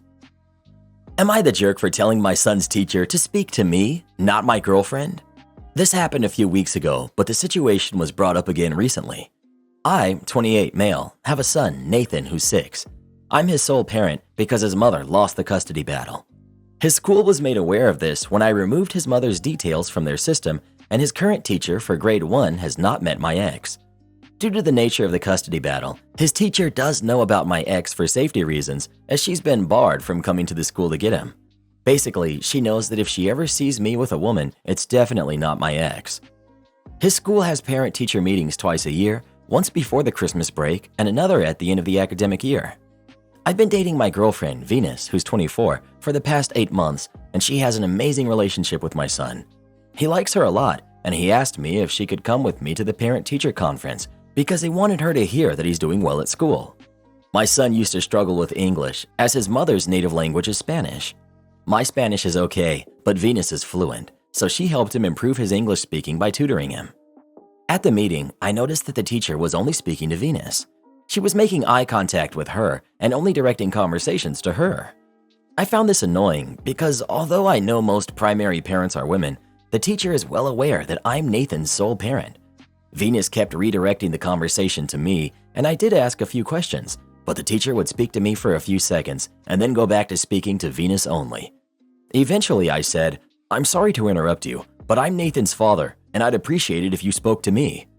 The teacher seemed taken back and irritated, but she apologized and spoke to me for the rest of the meeting. I told my brother-in-law, sister's husband, about what happened, and he thinks I overreacted. He said that while he does find it annoying when teachers only speak to my sister at meetings, he understands that it's not out of malice and just a force of habit since mothers tend to be more involved than fathers. He also said it was my fault for bringing Venus along to the meeting. He thinks it was a jerk move for me to interrupt the teacher and make her feel like she did something wrong for something that was most likely not malicious. It was brought up again at Christmas because Venus spent it with my family, and my mother asked Venus if she had Nathan's inhaler, and my brother-in-law interrupted and said, "Careful, he might freak out on you now."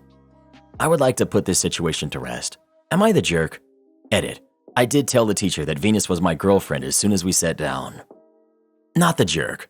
The teacher clearly knows that you are the sole parent, and yet she directed all of her conversation to Venus, whom she is obviously meeting for the first time. She doesn't even know if Venus is involved in Nathan's life or not. Also, you were not mean or rude to the teacher, so your brother's comments are uncalled for. Not the jerk, but your brother-in-law is. That's your son, and you should be the one the teacher addresses, especially since she knows you have custody and Venus isn't his mother. Not the jerk. It was a valid demand, and you made it perfectly polite.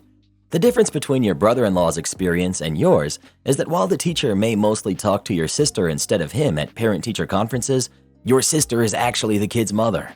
Not so with Venus and Nathan. No jerks here. I'm a teacher. I might have addressed the girlfriend more too, mostly because, even by your admission, she's the one helping your son the most academically. The teacher probably knew this and didn't intend to make this personal. You were right to mention it, but in the future, maybe go to conferences on your own. I can tell you that significant others and step-parents are often directly involved in raising kids, so I can understand why the teacher was asking your girlfriend more questions. Well, who do you think is the jerk? OP or the teacher? Please let us know.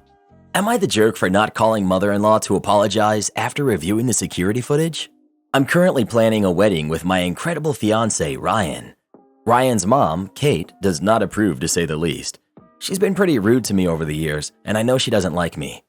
Ryan has lowered contact a lot due to this, but I do suck it up sometimes because she is his mom. We decided to invite her for a brief visit as it's the holiday season. We're in the midst of wedding planning right now and have wedding stuff all over the house. The latest addition is this gorgeous sculpture made of white and pink roses of Cinderella's carriage. Wedding is having a slight princess theme, which Kate claims is cheesy. Ryan and I went out to run some errands and left Kate home as she said she would cook dinner. When I got home, the carriage was ruined and Kate was acting weird. She said it didn't matter what happened because she knows we're going to think the worst of her, and she knows her son is never going to defend her. I lost it and began crying while Ryan demanded to know what had happened. Kate's boyfriend insisted it was an accident, but Kate said it didn't matter and she would pack her stuff and leave. At this point, I totally thought she did it on purpose and I lost it. I screamed at her, and to be honest, I said some hurtful things about her divorce and losing her son. Kate packed her stuff and went. Ryan then suggested we check out the security camera, so we did, and she was spinning and fell. She had been drinking a lot of wine. In the video, she immediately began crying and said we were never going to forgive her. Who would believe this was an accident after our history, and that she had just ruined her relationship with her son? Her boyfriend literally said, "Who cares about their stupid wedding? You're bleeding." When Ryan saw this, he called her and tried to apologize. He left a voicemail. He asked me to do the same as it was truly an accident. I said I wasn't ready to apologize as she made it all about herself and didn't even try to tell me the truth. She was willing to ruin her relationship with her son instead of trying to be honest, and she didn't correct her boyfriend when he said, "stupid wedding." Ryan thinks I need to apologize and said he's disappointed in me. A couple family members are agreeing and saying Kate is the victim here. You're the jerk. Can you honestly say you would have believed her had she said it was an accident? Because her boyfriend said it was an accident and you didn't believe him? Your behavior was way out of line. It is a stupid wedding when it comes down to the importance of your future mother-in-law's health versus a sculpture. Everyone sucks here. Mother was drunk and fell over something and broke it. Refused to explain what happened, drama initiated. OP screamed at her and somehow decided to bring her divorce into it. The boyfriend was worried about her injury and bleeding more than he cared about the wedding. This does not make him a bad person. OP should absolutely apologize for the things she said, like apologize in a really big way. Mother needs to learn to be a little less dramatic when crap happens while she's drunk. Am I the jerk for asking my friend if they want to buy something that I got for free? My fiancé and I had our two friends over for dinner tonight whom are a couple, and towards the end, where they're getting ready to go home, I asked them if they'd like to buy our brand new unopened item because we have two. Amazon had accidentally shipped us two of the same item and told us to just keep the other one. We have no use for the other one, so we were going to sell it on Facebook Market for $120 because it's $160 on Amazon. Said friend said, "Don't you need it?" We explained that we have two and that Amazon accidentally shipped two and let us keep the other one for free. Friend said, "That's really nice of you to be giving this to us." And I realized friend thought we were giving it to them for free. It started getting really awkward as I explained that I had asked if they wanted to buy it. Friend said, "You got it for free and you're trying to sell it to us? That's not right. Friends don't try to profit off of their friends." They brushed it off, said their goodbyes and left, but you could tell they were disappointed. Not disappointed that they're not leaving with the item, but at me for trying to sell it to them. I didn't think anything of it at first as I was originally trying to sell it. I wasn't thinking and just thought that maybe my friends would want that deal. I feel stupid and rude and that maybe I shouldn't have asked at all. I also want to add that they're not the type to try to get things for free. It's completely just principle for them. My fiance says I'm not the jerk, but that could be biased for obvious reasons. Well, am I the jerk? Your friend said that you got it for free and you're trying to sell it to them? That's not right. Friends don't try to profit off their friends? They're absolutely right. Selling it on Facebook for some extra cash is one thing, but trying to sell it to your friends because you thought they'd want a deal is gross. It's not a deal. It sounds more like a ripoff. You're the jerk. Not the jerk. Let's say someone inherits something or wins a lottery. Technically, you got it for free. That doesn't mean it doesn't have any value. Same thing happened with my aunt. She got an extra speaker. She asked me if I wanted it at 70% of the actual price. I took it and was thankful that she considered me for this offer. Not the jerk. Why would you give it away for free? It has a certain value. Maybe the conversation went a bit off and you implied they could get it for free. But giving it away just because you got it for free, you still have paid full price for the other one. I'm kind of surprised at all these "you're the jerks." Like it's just an offer of first refusal, which is nice to offer friends just in case they want them. I have influencer friends who get way more free stuff than they need, and some will just give them away, which I really appreciate.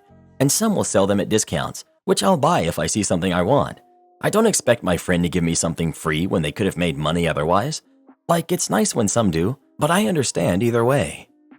The people saying he's a jerk are the ones who would probably also want the item for free. They probably also expect free haircuts, tattoos, and other services done by friends as a job at a discount or for free too. It's honestly disgusting to me. The only person getting ripped off is the person providing the service, or in this case, selling the item. Friends shouldn't expect things for free from their friends. It's a very entitled way to look at it. Offering your friends a deal on an item they didn't request and that you got for free is a pretty tactless thing to do. You're the jerk. You're the jerk. I would be disappointed with my friend if they were trying to sell me something they got for free, especially priced at $120. Well, who do you think is the jerk? OP or their friend? Please let us know. So if you're selling a brand new item for a great price on Facebook and you ask your friend if they want first dibs, that makes you a bad person? Oh, these people on Reddit are so stupid. Give me my car back or I will have you arrested. Cast. We've got me, generally average, chronically depressed loser. We've got Karen, lady who was staying at the hotel. We've got general manager. We've got police officers 1 and 2. So I was working the front desk with my general manager in the back, and generally things weren't irregular. People came in, got checked in, etc. Life was fine until a lady walks in and storms to the front desk, scowling at me. Oh boy, here we go. Where's my car? Your car? Yes. What happened to it? I don't know, ma'am. Is it damaged or something? It's gone. It's not there anymore? No, it's not. Where did you take it? I didn't do anything. I certainly didn't take your car. So after this loud exchange, my manager comes to the front, wondering what all the noise is. He asks what the problem is, and she yells at him as I let him handle the angry guest. He could already tell she was the unreasonable type of person who didn't care how things worked so long as it was in her favor. Seeing this, I'm glad to be out of the situation. I wasn't. As it turns out, her car was towed because she hadn't placed the parking ticket we provide our guests, for free, on her dashboard so that they can park at our hotel. This little rule was added because people don't care that our parking lot is not a free parking car lot where they can leave their car for an indefinite amount of time. You have to be a guest or do a park and fly with us for us to issue a parking permit to use. We hand them out to every guest and inform them every time that they need to place them on their car dashboards immediately, or our security will call the towing company we contact to tow their vehicles away. No, leaving it in your pant pocket doesn't count, sir. They tow all week, but their customer center is only open weekdays, and I think it was a Saturday or Sunday, so she was already in a bad way on that front. Her first excuse is that we never told her that. The general manager said that it's part of our standard check-in speech, and if she didn't listen, it's not on us. Then her next version is that she left her window open and someone must have stolen her ticket, and only the ticket. We call the towing company, and one of the attendants mentions that when the vehicle was brought in, all the windows were closed and they didn't see a ticket anywhere. We asked if it was possible for them to bring the vehicle back so that we could just circumvent this whole issue and get her to stop throwing a fit at the front desk. They were closed and didn't have any drivers available to do that as it was the weekend. Then, my favorite, she turns to me and ignores the manager entirely and demands that I bring her car back or she'll have me arrested for car theft. I give her the most, "Are you serious?" look that I can, and my manager scoffs before saying we can't help her as the blame is solely on her. She storms off and I shrug, and my GM goes into the back thinking that she gave up. Well, if you read the cast of characters, then you can infer that I was wrong about that assumption. She comes a while later in, flanked by 2 police officers and a smug smirk firmly on her face as she pointed at me and said, "That's him. Make him give me my car back." They walk up to me and say, "Excuse me, we're here about a report of a car being stolen."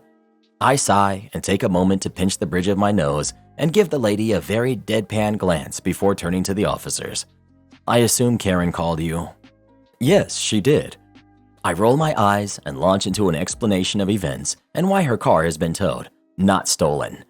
Fortunately, the officers are very calm on the matter, and when they asked for more details on the towing company we have a contract with, they nodded in understanding. They did inquire if I called the company to return the car, and after saying we did but they were closed, they walked back to her. I could even catch one of them mutter, "Why are we even here?"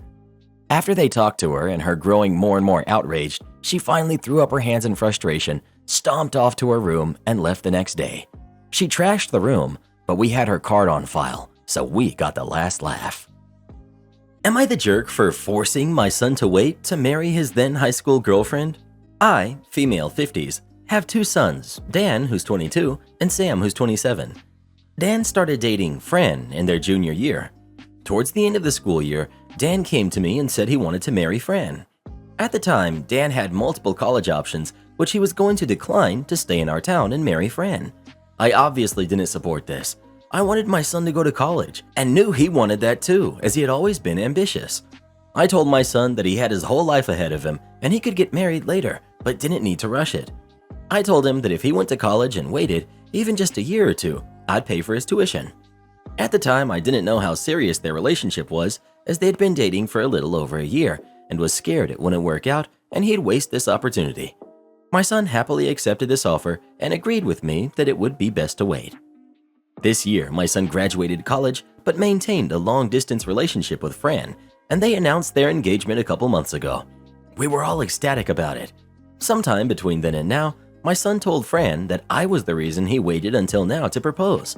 I wasn't aware until Christmas when, during dinner, Fran said she wanted to say something. She began saying I paid my son to not get married to her and actively tried to ruin their relationship. She then said she was blessed that evil hadn't won and couldn't wait to have a long and happy marriage. Everyone was silent and didn't really know what to say. My son approached me later to apologize and said she had twisted his words, but it's been constantly weighing on my mind as friends and family present all have different opinions. Edit. If my son had married Fran out of high school, he wouldn't have gone to college. My son chose to go to a school so far away. There were closer options, but he liked the school he chose. I will be showing Dan this thread and update if he responds. Fran currently works at her mother's bakery. She wants to be a stay-at-home mom once they get married and was waiting for Dan to come back home. Update. Dan and Fran have talked and cleared the air around this situation. Fran feels awful about what she said and realized she should have come and talked to me privately.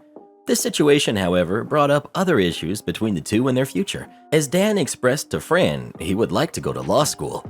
Fran wants them to start their life together and thinks it's unfair for Dan to make them wait 4+ years. Dan is currently home, and we will be dealing with this together. Thank you all for your advice. Dan has read this thread and is now feeling unsure about their relationship. Not the jerk. Your future daughter-in-law showed to the entire family that you were correct and that your son was wise to delay the marriage. My cousin blames me for her being single and broke. I, 25 female, recently got engaged a few months back, and my fiancé, Carter, 26 male, and I are deep in the wedding planning stages. We were both at a family dinner party this past weekend when people asked us how the wedding planning was going, particularly my cousin, Danny, who's 32 female. Carter and I have been very fortunate enough to be in a situation where we can plan our dream wedding and are able to pay the majority of it ourselves, with a little help from our parents. When we went into the details of how we want it to be a big wedding to invite a lot of friends and family we haven't seen in years due to lockdown, Danny immediately made comments about how we're spending twice her income for one day no one else cares about, and many other disrespectful comments throughout the night about our plans. For some context, Danny was pursuing a college degree that was completely financed by my parents as her mother could not afford it. But in her last year, she was expelled due to getting caught plagiarizing on a draft of her thesis. She hid this from my parents for a whole year, but still continued to accept their monthly checks that were meant to be for her tuition, and instead pocketed the money, around $30,000. This basically has limited her opportunities in the job market as she never graduated, and her then boyfriend left her a year ago after he discovered what she had been doing, and he didn't want to be with someone that had been lying about their degree and income. After her initial comment, she then went on to say how if my fiance and I are able to spend all this money on our wedding, we could put the money to better use by helping her out instead, as she wants to pursue community college courses to finish her degree. I said absolutely not, and this caused a huge argument because she kept saying how it's not fair that I'm rubbing it in about how I get the fancy wedding and fancy fiance, and she's struggling to pay her bills after her ex kicked her out. I do sympathize with her situation, but she literally cheated, got kicked out of a school as a consequence, proceeded to lie and steal $30,000 from my parents, and then lost her boyfriend for hiding all this from him for 2 years. The reason Danny is in this situation is her own fault, and I told her this exactly in front of everyone at dinner. Now our grandmother is calling me nonstop, saying how I'm being selfish and inconsiderate when my cousin is clearly going through a really hard stage in her life, and family doesn't humiliate one another. Basically, she now is siding with my cousin, saying maybe I could scale down my wedding a bit to not rub it in her face. It's kind of always been like this with my grandmother growing up because Danny is the firstborn grandchild that came after many issues and was always favored over my siblings and I. So, am I the jerk? Or I guess more realistically, was I being a bad person for the way I responded to Danny? Not the jerk. Danny is an adult and more than responsible for facing the consequences of her own actions. She very well could have not cheated, on a thesis might I add, and finished her degree. Then she wouldn't be broke, and she didn't have to lie to her boyfriend about the situation. But she did, and that's why she's single. You're completely right. It's her own fault, and she needs a wake-up call. If Grandma cares about Danny so much, why doesn't she pay for her community college payments then? Do yourself a favor and uninvite both Danny and your grandmother from your wedding. You're doing nothing wrong, and you deserve to enjoy this event however you and your fiancé choose to do so. Not the jerk. You didn't actually do much here. You answered questions about your wedding plans and said no when your cousin asked you to pay her tuition. Even without the history between your cousin and your parents, you're not the jerk. How you spend your money is your business. It might have been slightly different if you'd gloated about your financial situation or mocked your cousin about hers, but you didn't. From what you wrote versus your grandmother's reaction, your cousin is likely telling her a very twisted version of the story. Am I the jerk for not defending my boyfriend when my brother asked him to leave? I'm 28, female. My boyfriend, 27, male, is Ryan. He likes to help others. He's the type of guy who would give a coworker money for their rent or buy groceries for our neighbor. However, he can take it too far at times. He often tries to help people without asking if they need or want his help. Every year, my brother, 35, male, Paul, and his wife, 33, female, Lily, host a holiday dinner. This year, Ryan attended for the first time. Before we left for their house, I told Ryan that Lily was legally blind and she has been for her entire life. She knew what she could and could not do. I told Ryan to only help Lily if she asked for help. We arrived early so I could help Paul and Lily cook. While we were cooking, Ryan kept telling Lily things like, "Lily, if you're looking for the salt, it's to your right."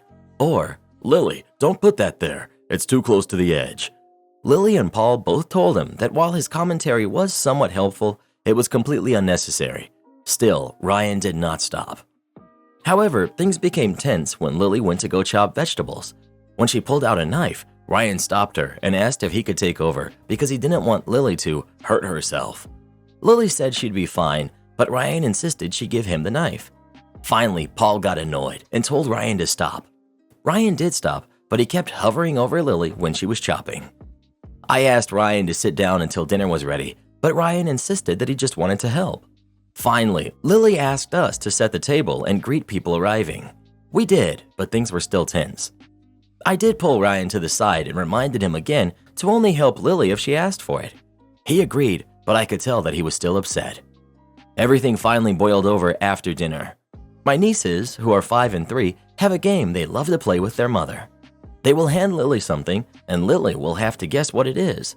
Lily would sometimes make a couple of clearly outrageous guesses, like saying an egg is an elephant or a shoe, to make her daughters laugh.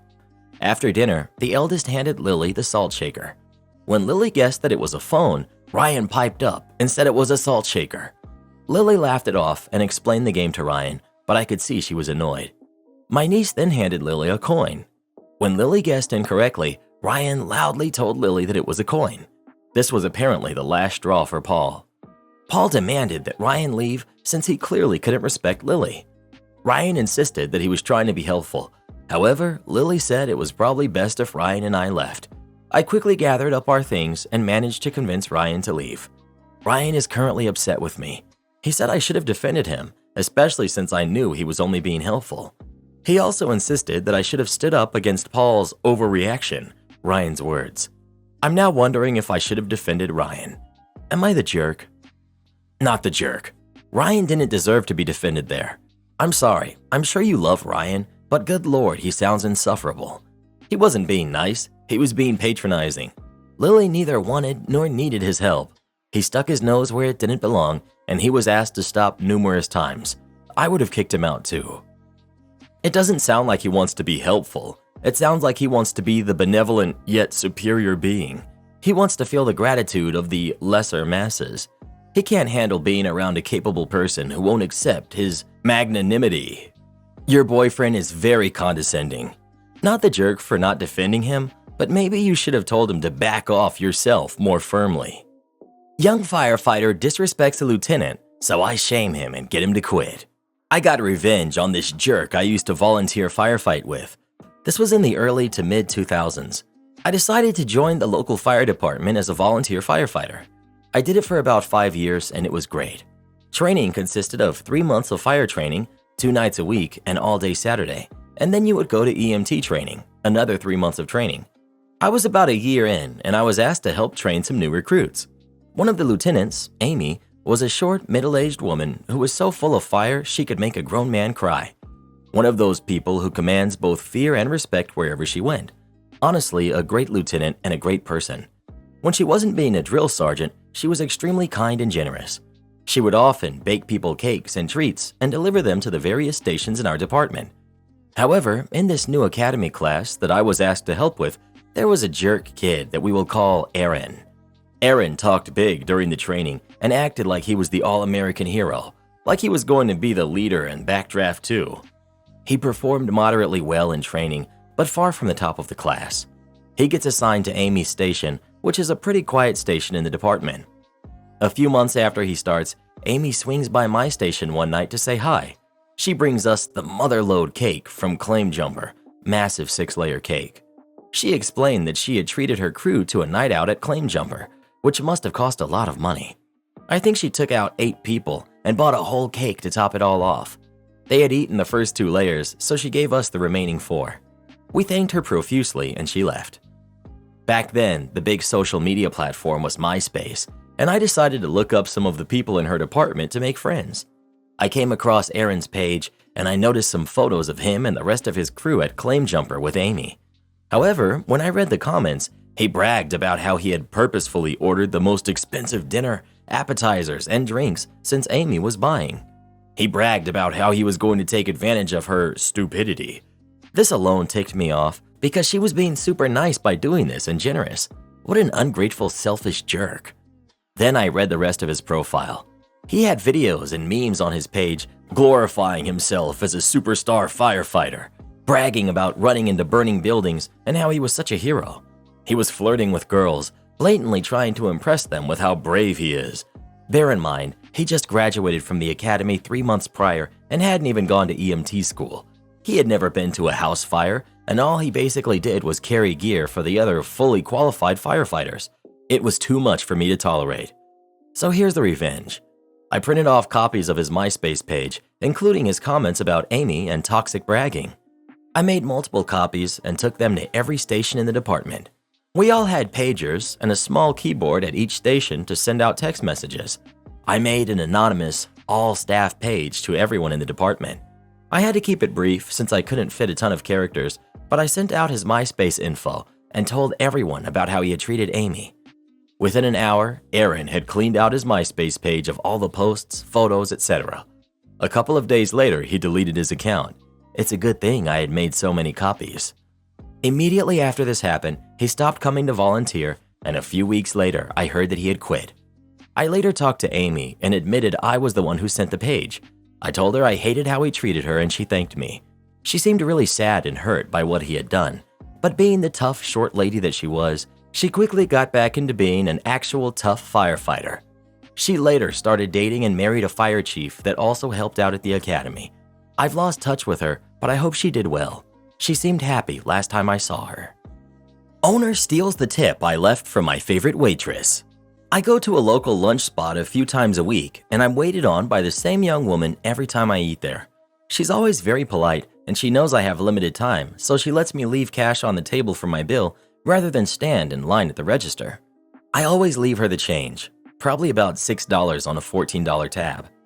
Last week, I dropped off a Christmas card for her, and I tucked a $100 bill in the card, thanking her for her service throughout the year. She wasn't there, so I left the sealed card with the owner. Yesterday, I went for lunch, and my favorite waitress was there. As soon as she saw me, she smiled and thanked me for my Christmas card and the $20 I gave her. I was sort of shook. I said, "I left you $100. That's when she told me that the owner had opened her card, and since all tips are shared by the staff, he gave everyone a share. When I found this out, I was floored. This meant the guy had opened a sealed card that I delivered. He took the $100 out and put $20 back into her card. As I was leaving, I saw the guy coming out of the back, and I asked to speak with him. He came over, and I told him I didn't appreciate him opening something private that I had left for the waitress, and that he either owed me $80 or her. He started explaining that all tips are shared, but I cut him off. You do not open a sealed card with someone else's name on it. If I had known that was going to happen, I would have never have left it with the owner. He told me that he knew there was probably money in it, and he wanted it to be fair to everyone who worked for him. So I asked a guy behind the counter, "Did you get $20 from this guy?" The dude didn't answer, but when the owner looked away, the dude shook his head very quickly. I yelled back into the kitchen, "Hey, did any of you get $20 from this guy last week?" Lots of confused looks. The owner tried to comp my tuna sandwich, then got angry at me for causing a scene. He threatened to call the cops and told me to never return to his diner again. I left, but I told the waitress I would be back around today at noon to give her the $80. She insisted that she didn't want it, but I'm making sure she gets it. I have to ask, is there anything I can do here? I feel like he literally stole from one of his employees. Update. Thank you for the feedback. I won't leave a bad review just because there are people who work there and the food is good. I met my waitress at lunch across the street and tried to give her $80, but she told me the owner gave it back to her before she finished her shift. What a great person. She wouldn't take it even after I said she could have it. To the poster who said I should never have given the card to someone other than the waitress, you're spot on, mate. Lesson learned. Can't throw away a small box because it'll fill up the trash can? Fine, I'll just clean my truck out. For a little context, I'm a construction worker with my own company truck. As far as from what I've seen in my area, most people with company trucks have this thing where the front two seats always stay very clean, aside from dirt that comes from working in my field of work. The back seats, however, are a different story. It's amazing how much trash gets thrown back there, whether it be water bottles, snack wrappers, food wrappers, etc. My truck has a contract with a local detailer that comes and washes and vacuums all company trucks bi-weekly to keep the appearance up. We're just responsible for removing all the large trash so they don't have to do that much work. Usually, we just throw out everything at the dumpster at the shop before the detailer goes in and works his magic. Anyways, onto the story. So today, I had just finished up a service call and was about to go on my lunch break. I had stopped at a local gas station near downtown Austin to pour gas right before I headed off to get some tacos.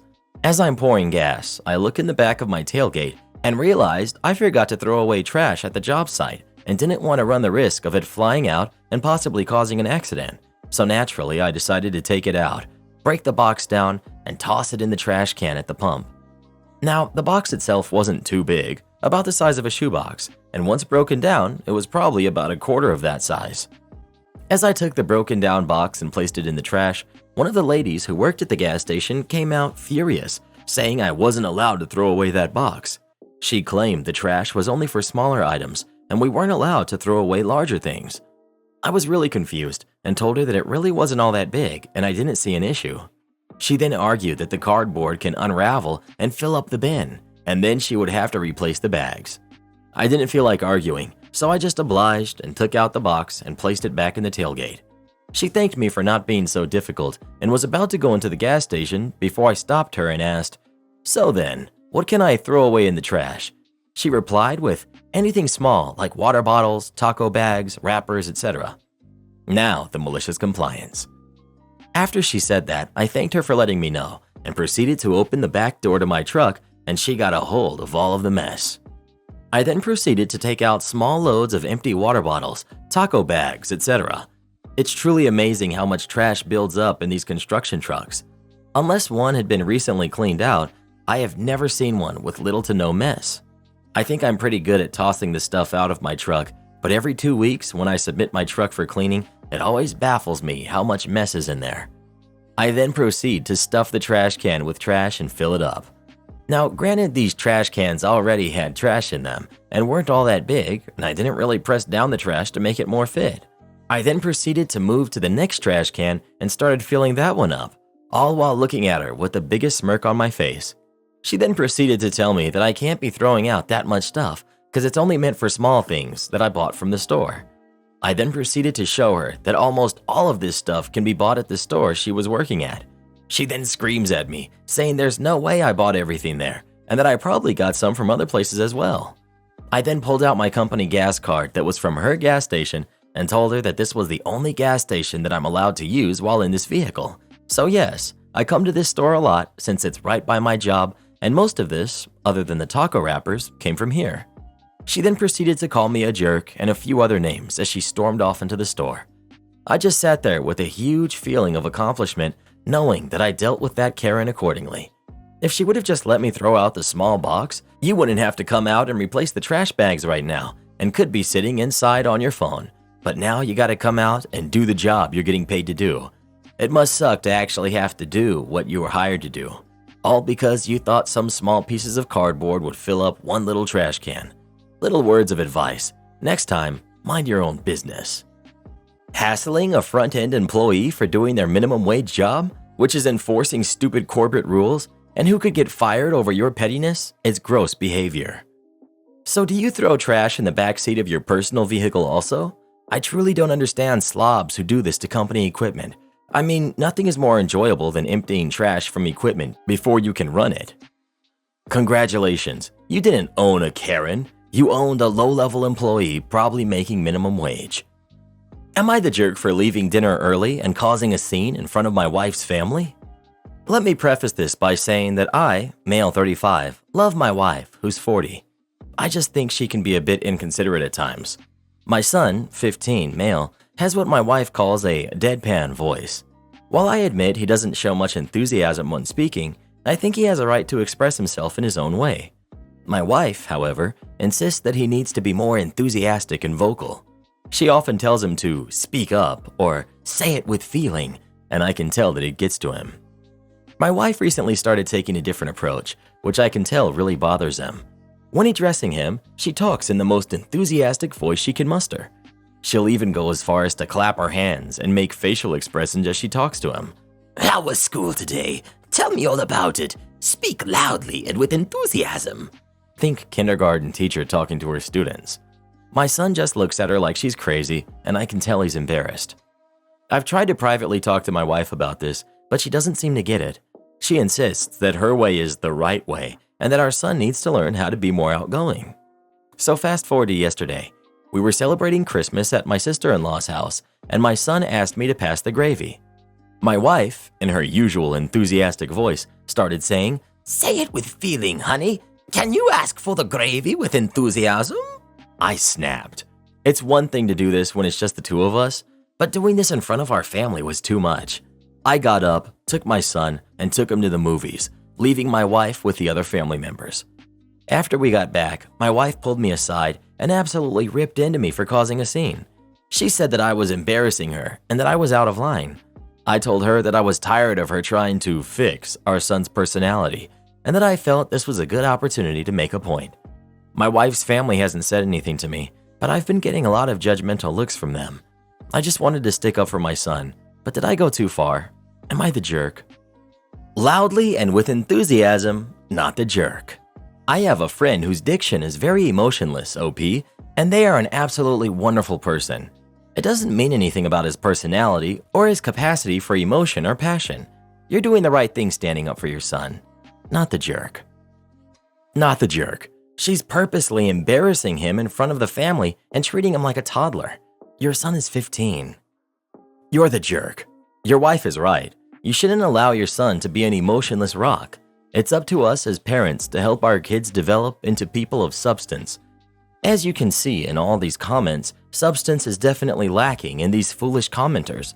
Most of them probably go days at a time without even smiling. Is that really how you want your son to end up? Like these miserable Redditors? I had twin boys that are now both 26 years old. One was enthusiastic while the other was deadpan and reserved like your son. Well, now one is married. He has a great career, they have 2 kids and a nice house. The other is still living upstairs in his old bedroom playing video games all day. You take a guess which one was deadpan. I'd give anything to go back in time and make my quiet, boring son expand his comfort zone. It's too late for me, and he'll probably never make anything of himself. But it's not too late for you. Do the right thing and help that boy stop being a loser. Edit. Stop lashing out at me. All of you deadpan people who claim you live great lives, let's be honest. Being adults who still live at home, don't have jobs or significant others, that's not a great life, and it's nobody's fault but your own. Well, who do you think is the jerk? OP or his wife? Please let us know. I've never understood what the big deal is about being enthusiastic and smiling and being friendly. Am I the jerk for not wanting coal for Christmas? This year, I went to my fiance's house for Christmas. It was my first time going, as we would typically go to my family's house instead. I got a rather pricey gift for my fiance, Dan, related to his hobbies.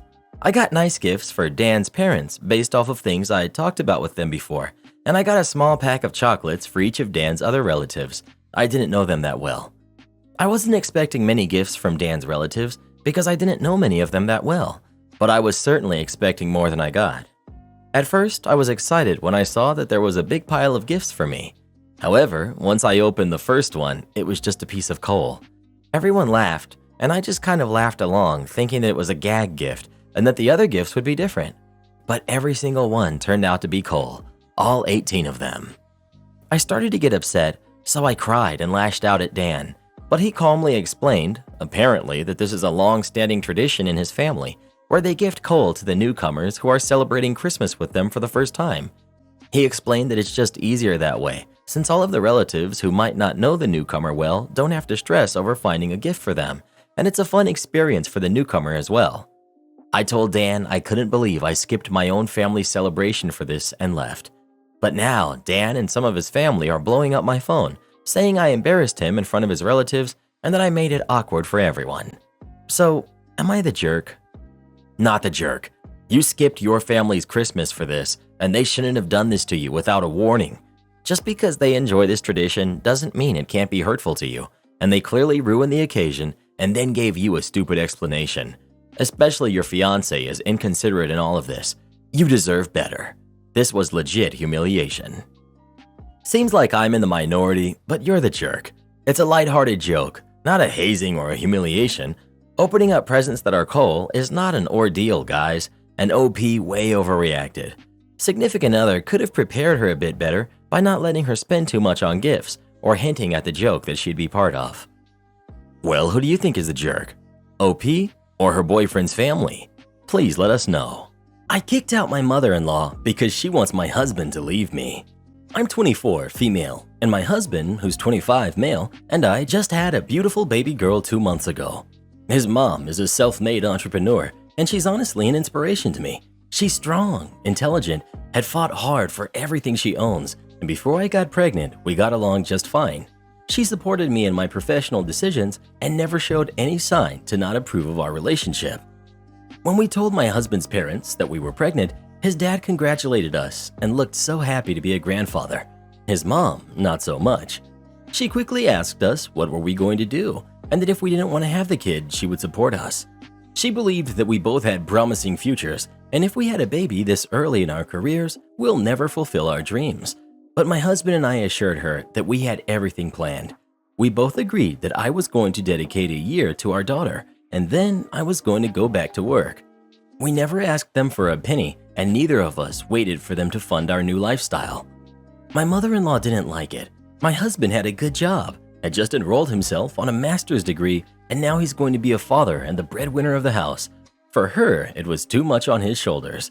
So a few days ago, she came to my house and proposed an experiment to me. She told me that during the rest of the year I was going to be a stay-at-home mom. I could go back to my parents. This will allow my husband to come home and rest after a long day of work or school, and during the weekends, he could come to me and visit us if he had the energy to do so.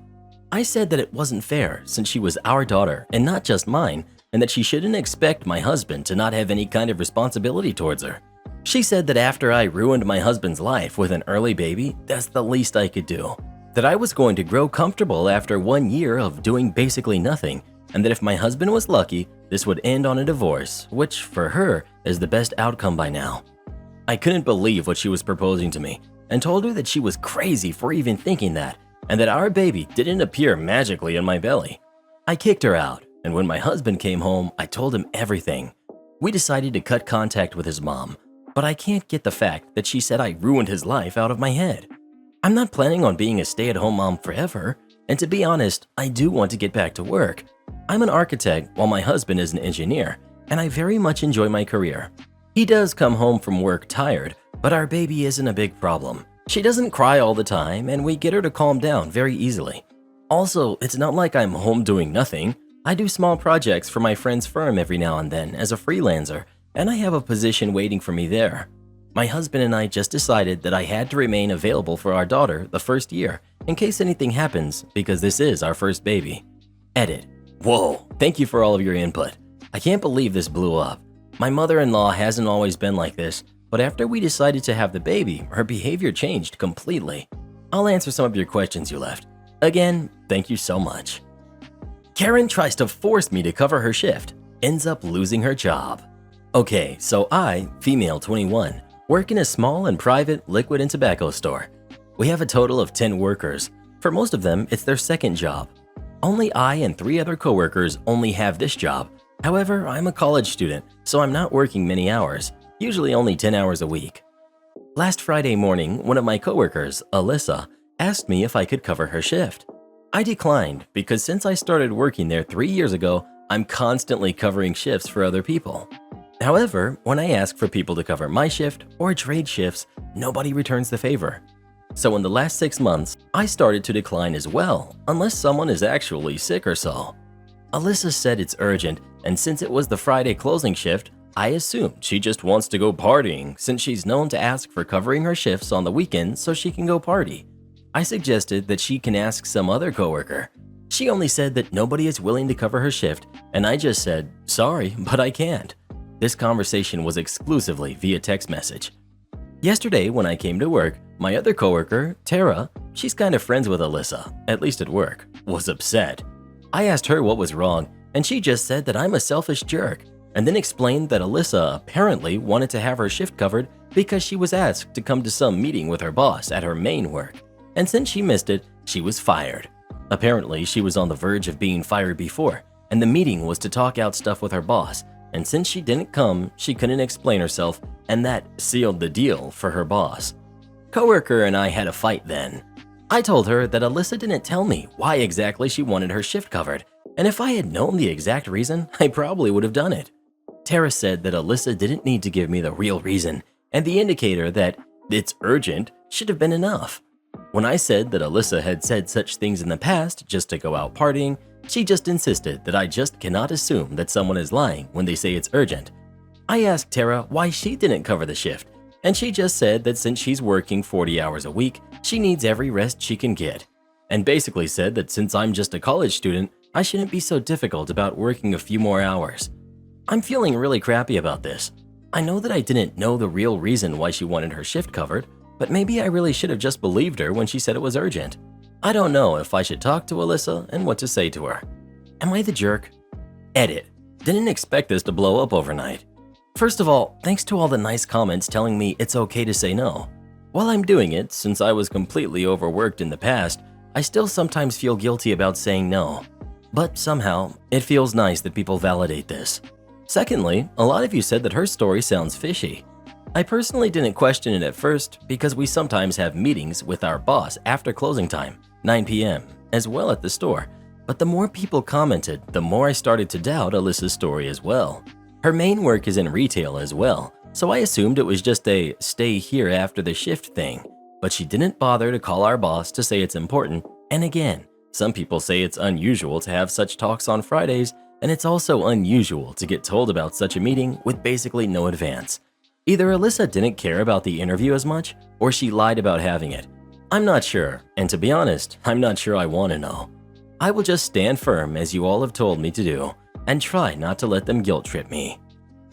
My sister is having her 5th baby and expects us to be happy for her. I, female 18, have a sister, female 38, who we will call Kay for privacy reasons. Kay has 4 kids with her husband, who are 3, 8, 2, and 11. Kay is a stay-at-home mom, and her husband works in air conditioning. Kay and her husband came over with their kids on his time off to tell us something. She said that they're pregnant with their 5th baby. My mom was overjoyed, and I wasn't really paying attention. I was focusing on the TV. Then my sister says, "So, what do you think about the news?" I said, "Cool, awesome." Then my sister says, "Just cool? You don't seem that excited for me." And I said, "Well, what do you want me to do? Jump up and down and scream my head off?" I could see if this was like your first kid that you were expecting, like a first-time mother moment. You already have 4 kids and you're on your 5th pregnancy. By this time, you get used to it. Was this baby like really hard to conceive? Like, was it hard for you to get pregnant?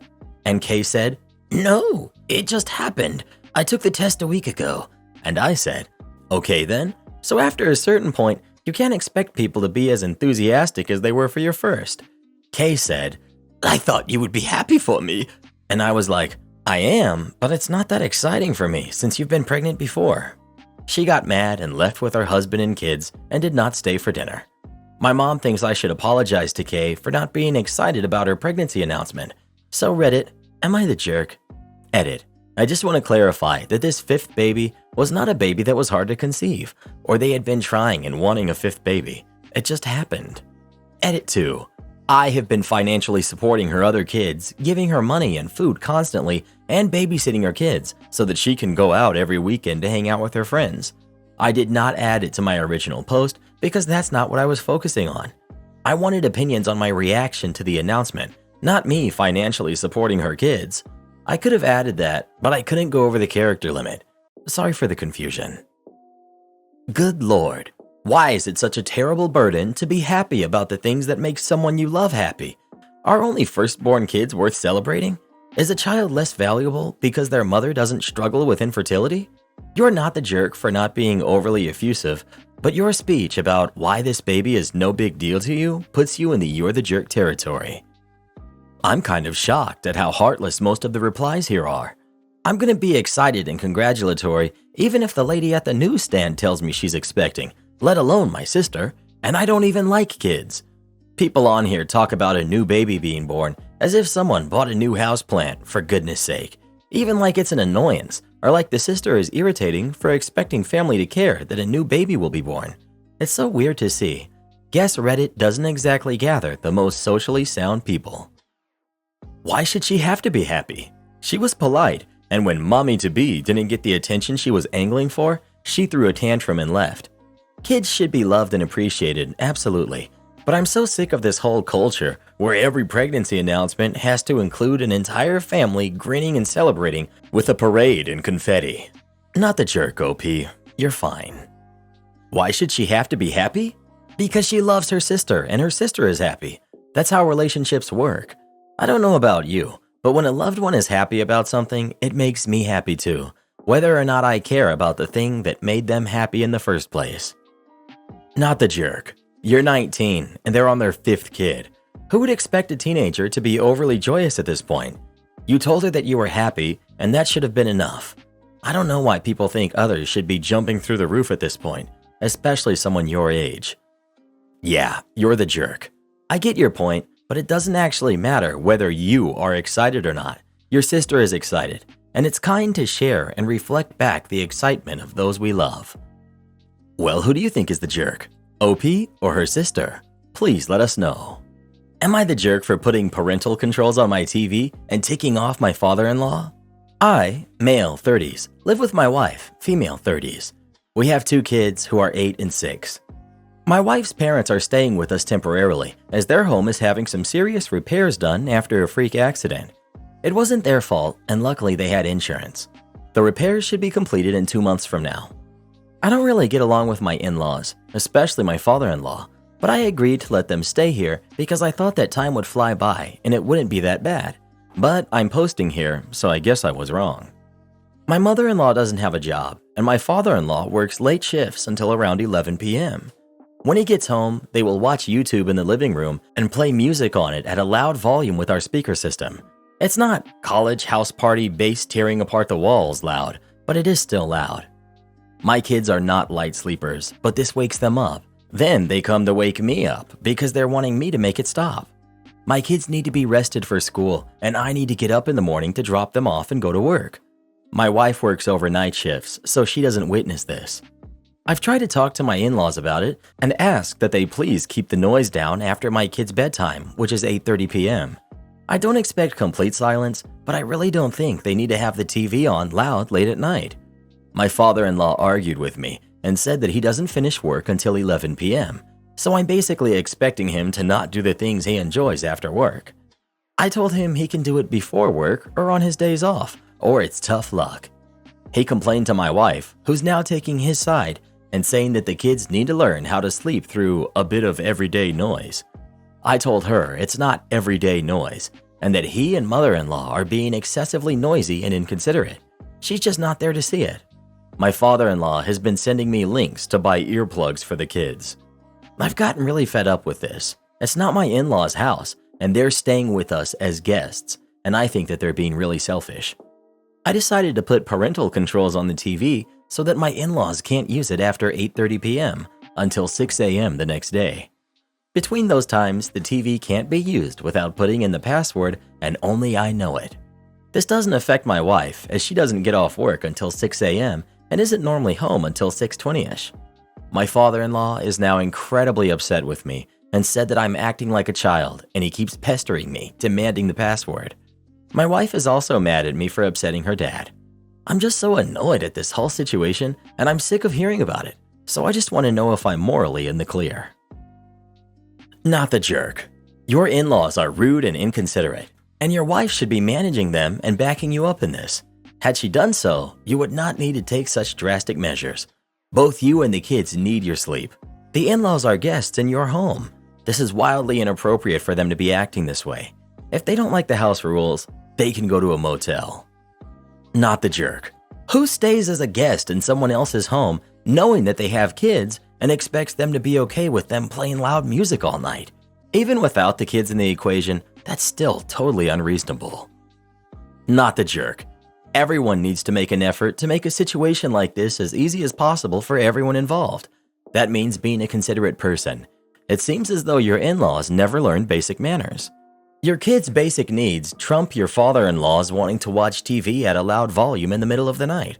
Constantly disrupted sleep is bad for everyone, but for younger kids it's even worse. The kids shouldn't have to wear earplugs. Your in-laws could get headphones instead. So good for you for drawing a line. They seem to not understand it any other way. If they continue behaving the way that they have, they can look for another place to stay. If I don't like it, I can find another job? Okay. I worked at a small shop serving an electrical apprenticeship. Myself and the shop manager had had a few run-ins, and I assume he disliked me as much as I disliked him. I had refused to do a job and told him he didn't pay me enough. It was at the stockyards, and I was expected to put on a set of waders, crawl down into raw fat reclamation tank, and replace a submersible pump. Wasn't going to happen. Another time, he wanted me to lie to a customer to make an issue that they were having sound like it wasn't our fault. I refused and told him if he wanted me to lie about it, he was going to have to drive out to the job site and do it himself. He told me to keep my mouth shut and did come out. I think the only reason he didn't fire me was because I was by far one of the most efficient and versatile employees. This fact had me questioning how much I was getting out of this apprenticeship and was passively looking around for another job to apprentice at. My wage scale was structured, and I got regular raises, bringing me closer to journeyman's level over my time as an apprentice. So I had to find someone that would sign up to complete my apprenticeship as well as want to hire me. One of our better journeymen had gone to another shop and had introduced me to the owners. We had talked about what it would take to get me to move. Things were progressing, but nothing committed to at that point. Cue the malicious compliance. It's my evaluation and raise time. My manager calls me up to the conference room and explains that due to my performance and the shop being in a slow period, he was not going to give me the 25-cent an hour raise as my contract said, but was going to give me $1 more an hour once I became a journeyman. We argued, and I told him if I can't trust you for a quarter, why would I believe you for $1? The argument ended in him telling me, "If you don't like it, you can always quit." Oh, really? I picked up the conference room phone on the table in front of us and called the shop I had been talking with. I asked the owner if I brought my own tools over today, would I have a job? After a quick and uncomfortable discussion with his partner, he said yes. I informed my manager and I resigned effective now. I loaded my tools up, punched out, and went straight to work that afternoon. My in-laws demanded that I pay for their dinner. I, female 32, recently inherited a good amount of money from my mom. I keep the money in a separate account as I still haven't decided what to do with it, and I didn't want it to go to waste. I noticed my husband constantly bringing up the inheritance money and making countless suggestions as to how I should spend it. Another thing is that he expects me to pay for nearly everything the past couple of weeks. For New Year's Eve, my husband and I met up with his family at a restaurant to celebrate. It was going fine until I found out that I was expected to pay for everyone at the table. My husband's mom joked about paying for dinner out of my inheritance pocket, which made me livid, but I showed no reaction, just silently paid for my own food and drinks. Then I got up and made my way out of the restaurant. They were shouting after me like a crowd, and my husband tried to get me to come back, but I drove home. He got back at 3 a.m., yelling at me, saying that I was pathetic to get up and walk out on him and his family after they had relied on me to pay for their food and thought I was gracious enough to do it, but they were wrong. He said I humiliated him and his family and that what I did was an attempt to get back at them for not being able to help mom when she was sick. Not true is all I'm gonna say. He's mad and is saying that I caused a huge rift between his family and me when it wouldn't have hurt me to pay for the celebratory dinner. Am I the jerk? So let me get this straight. Your mother passed after an illness, and the thing your in-laws take from this is, great, now she can pay for everything. Yeah, not the jerk. Not the jerk. I'd tell your husband you'd much rather have your mother around than the money, but him and his family trying to blindside you into spending it on them is disgusting. That you plan on taking your time to decide what you want to do with that money and don't want anything like this to occur again. A divorce attorney may be a wise investment since hubby showed his true colors. Instead of suggesting they spend the money on buying a house or rental property or put away for retirement, he wants her to blow the money away ever since she got it. Good for her keeping it separate. Talk to a financial advisor and maybe a divorce or probate attorney so that the inheritance is properly kept as a separate asset and not commingled into marital property. Want me to be on the job by 8:30? Okay. This takes place over the past 2 months, and without going into too much detail about my work, here's the story. I work in a large metro city on a team that does maintenance on our infrastructure, keeping our plant running and keeping our customer services running. We all have a company truck that we take home every day and start our days at 7:30 every morning, 5 days a week. Now, I live the furthest from our service area, 45 minutes to an hour drive without traffic, and there's always traffic. That being said, some days it takes me 2.5 hours to get to my first job in the mornings. My supervisor knows this and was okay with it, as long as I was en route to my first job by 7:30. Then we had a restructuring of the big bosses. They wanted us on our first job by 8:30. I emailed my supervisor about it, and he assured me that I was fine, and he was aware of my drive time in. A few weeks pass, and he tells me the new big bosses aren't happy about my arrival times in the mornings, and that I'd need to leave earlier. I asked him to email that to me so I can remember to set my alarm earlier. I really asked for it emailed to me so I'd have documentation. He does. Now, I'm kind of upset because I don't want to have to get up earlier and not get paid to drive into our area, so I start looking into our policies. Our policy on time recording is pretty strict and states if we are operating company equipment, my truck, we're working. So I start leaving at 6 every morning, giving me ample time to get to my first job by 8:30 and starting my time as soon as I started my truck, giving me an hour and a half overtime every day. Now, I knew something was going to be said about this, and when my supervisor showed up on me, asking me why I was clocking that overtime every morning before my shift, I handed him his email, telling me to leave earlier and the attendance policy with the section highlighted. He looks up to me, grinning from ear to ear, and compliments me on finding a loophole in the big boss's new rule. I haven't had another thing said to me about my overtime or anything else about me not being on the job by 8:30. I'm still not happy about waking up earlier, but the 7.5 hours of overtime a week is nice. Am I the jerk for telling my daughter she could learn something from my friend's daughter who got a job that she didn't? I'm 49, male, and my daughter is 22. I've changed the names in this post. My best friend, Tom's daughter, Kate, is an architecture major. She got accepted to a college in California and graduated with good results. My daughter, Anne, also went into architecture and she's doing well. Anne is generally a quieter person and she does tend to laze around a bit.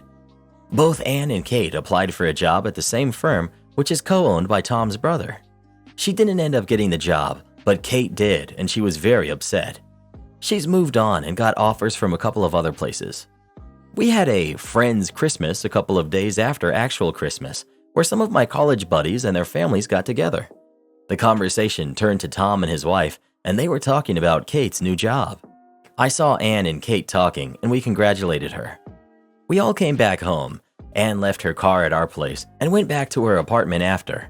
She started saying she has to work so hard to get what Kate gets handed to her.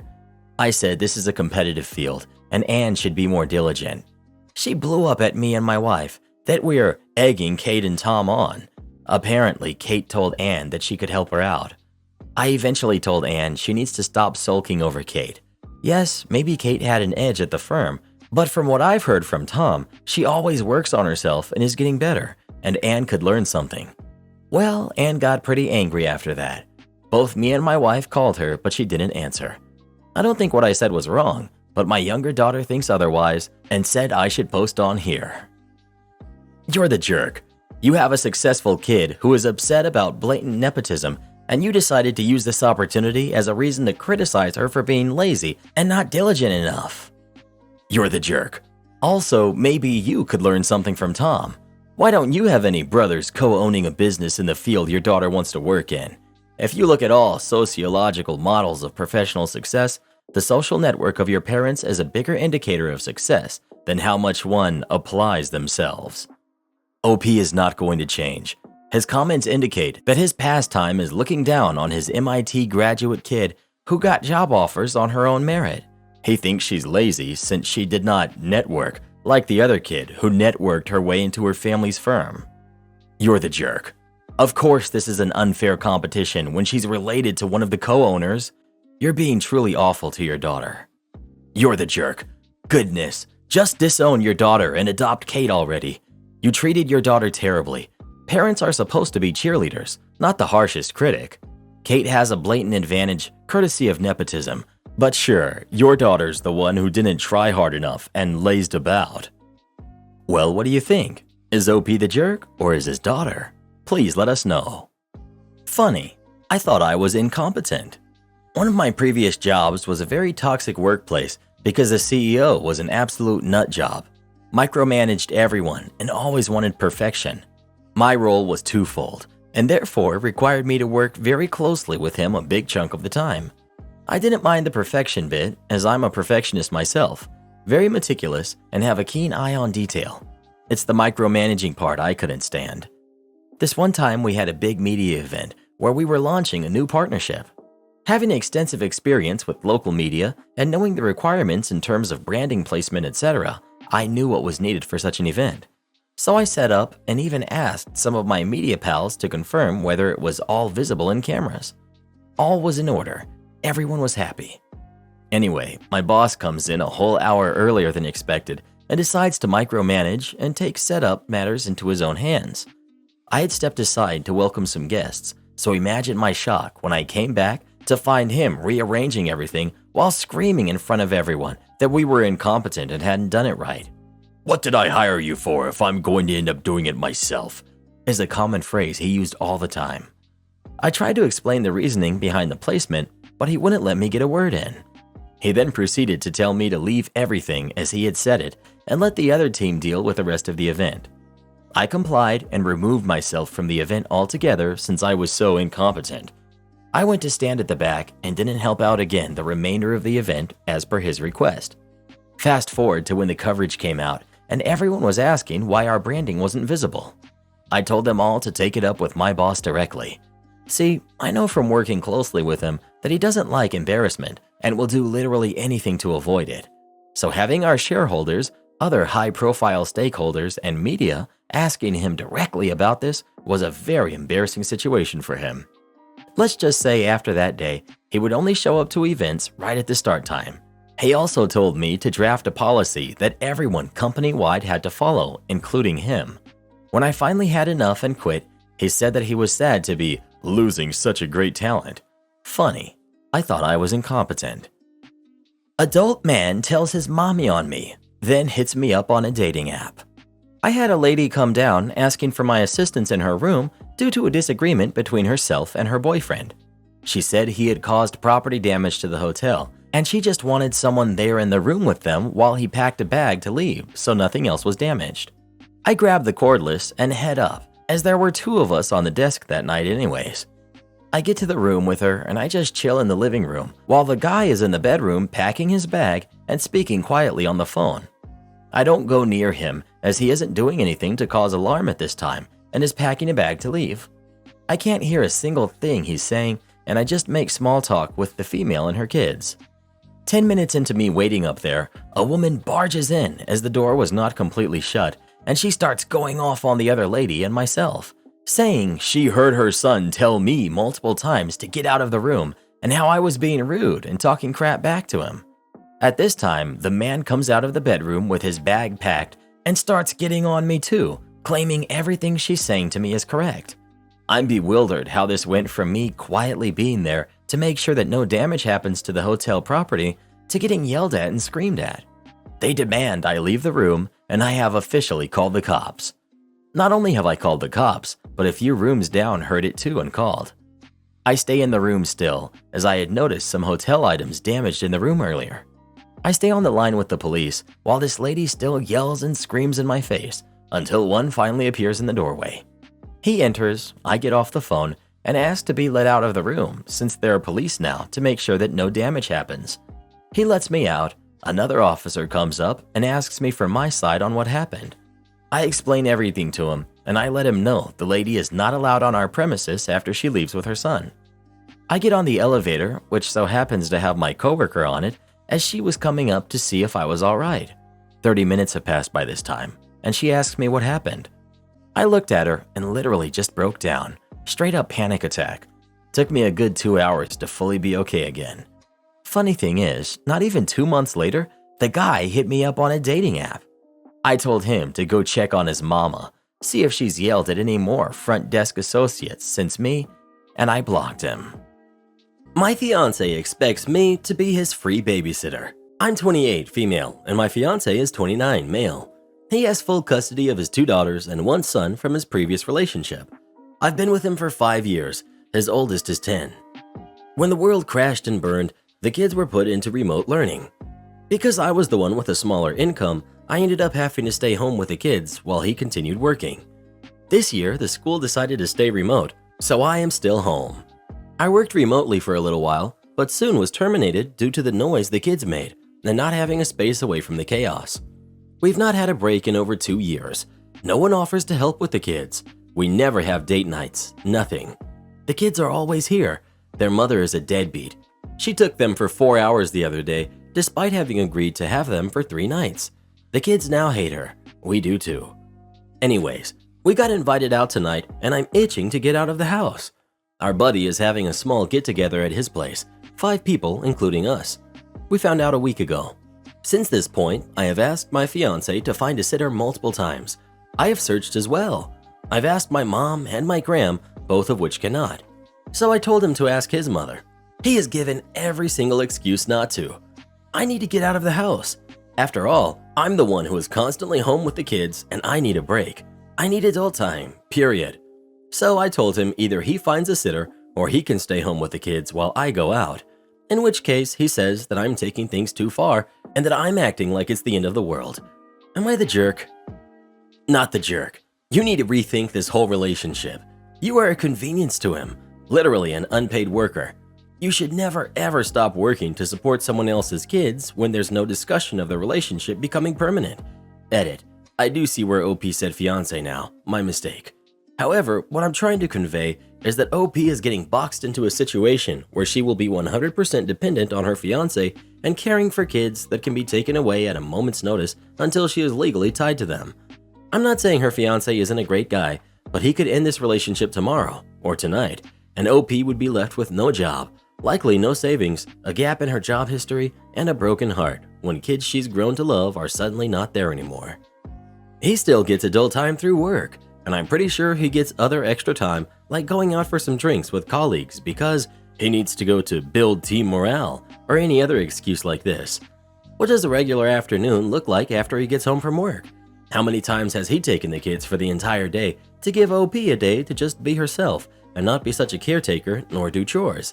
I'm guessing not even once every 2 months, probably so much less. OP has been an unpaid nanny/teacher for over 2 years, lost her job due to taking care of his kids, and is now taking things too far by asking for the smallest of favors. I would run so far and so fast. Yes, I would leave him so quickly. He's literally using every excuse in the book to prevent OP from going out and getting some adult time. She's working tirelessly as a stay-at-home parent to support someone else's kids with no breaks over 2 years. She literally has to stop her job to stay at home looking after his kids, and he can't babysit, or more correctly, parent, for one night? This is not okay. OP, he's being less of a parent to his own kids than you. And no date nights in 2 years? What are you doing in this relationship? He wants you as a maid, not a partner. OP isn't acting like the end of the world. He's lost the right to say that after he refused to parent his own kids. 2 years without snapping requires incredible resilience. But unless you guys can work this imbalance out, it's time to go. Don't want to give me my bacon? That's fine. This happened to me about a year ago during the peak of lockdown, and I thought I would share it. There were several restaurants that were struggling last year, some near the peak of lockdown. Several shut down completely, and others fired all of their staff just to try to stay afloat. Around this time, my wife and I made it into a habit to order takeout from our favorite establishments.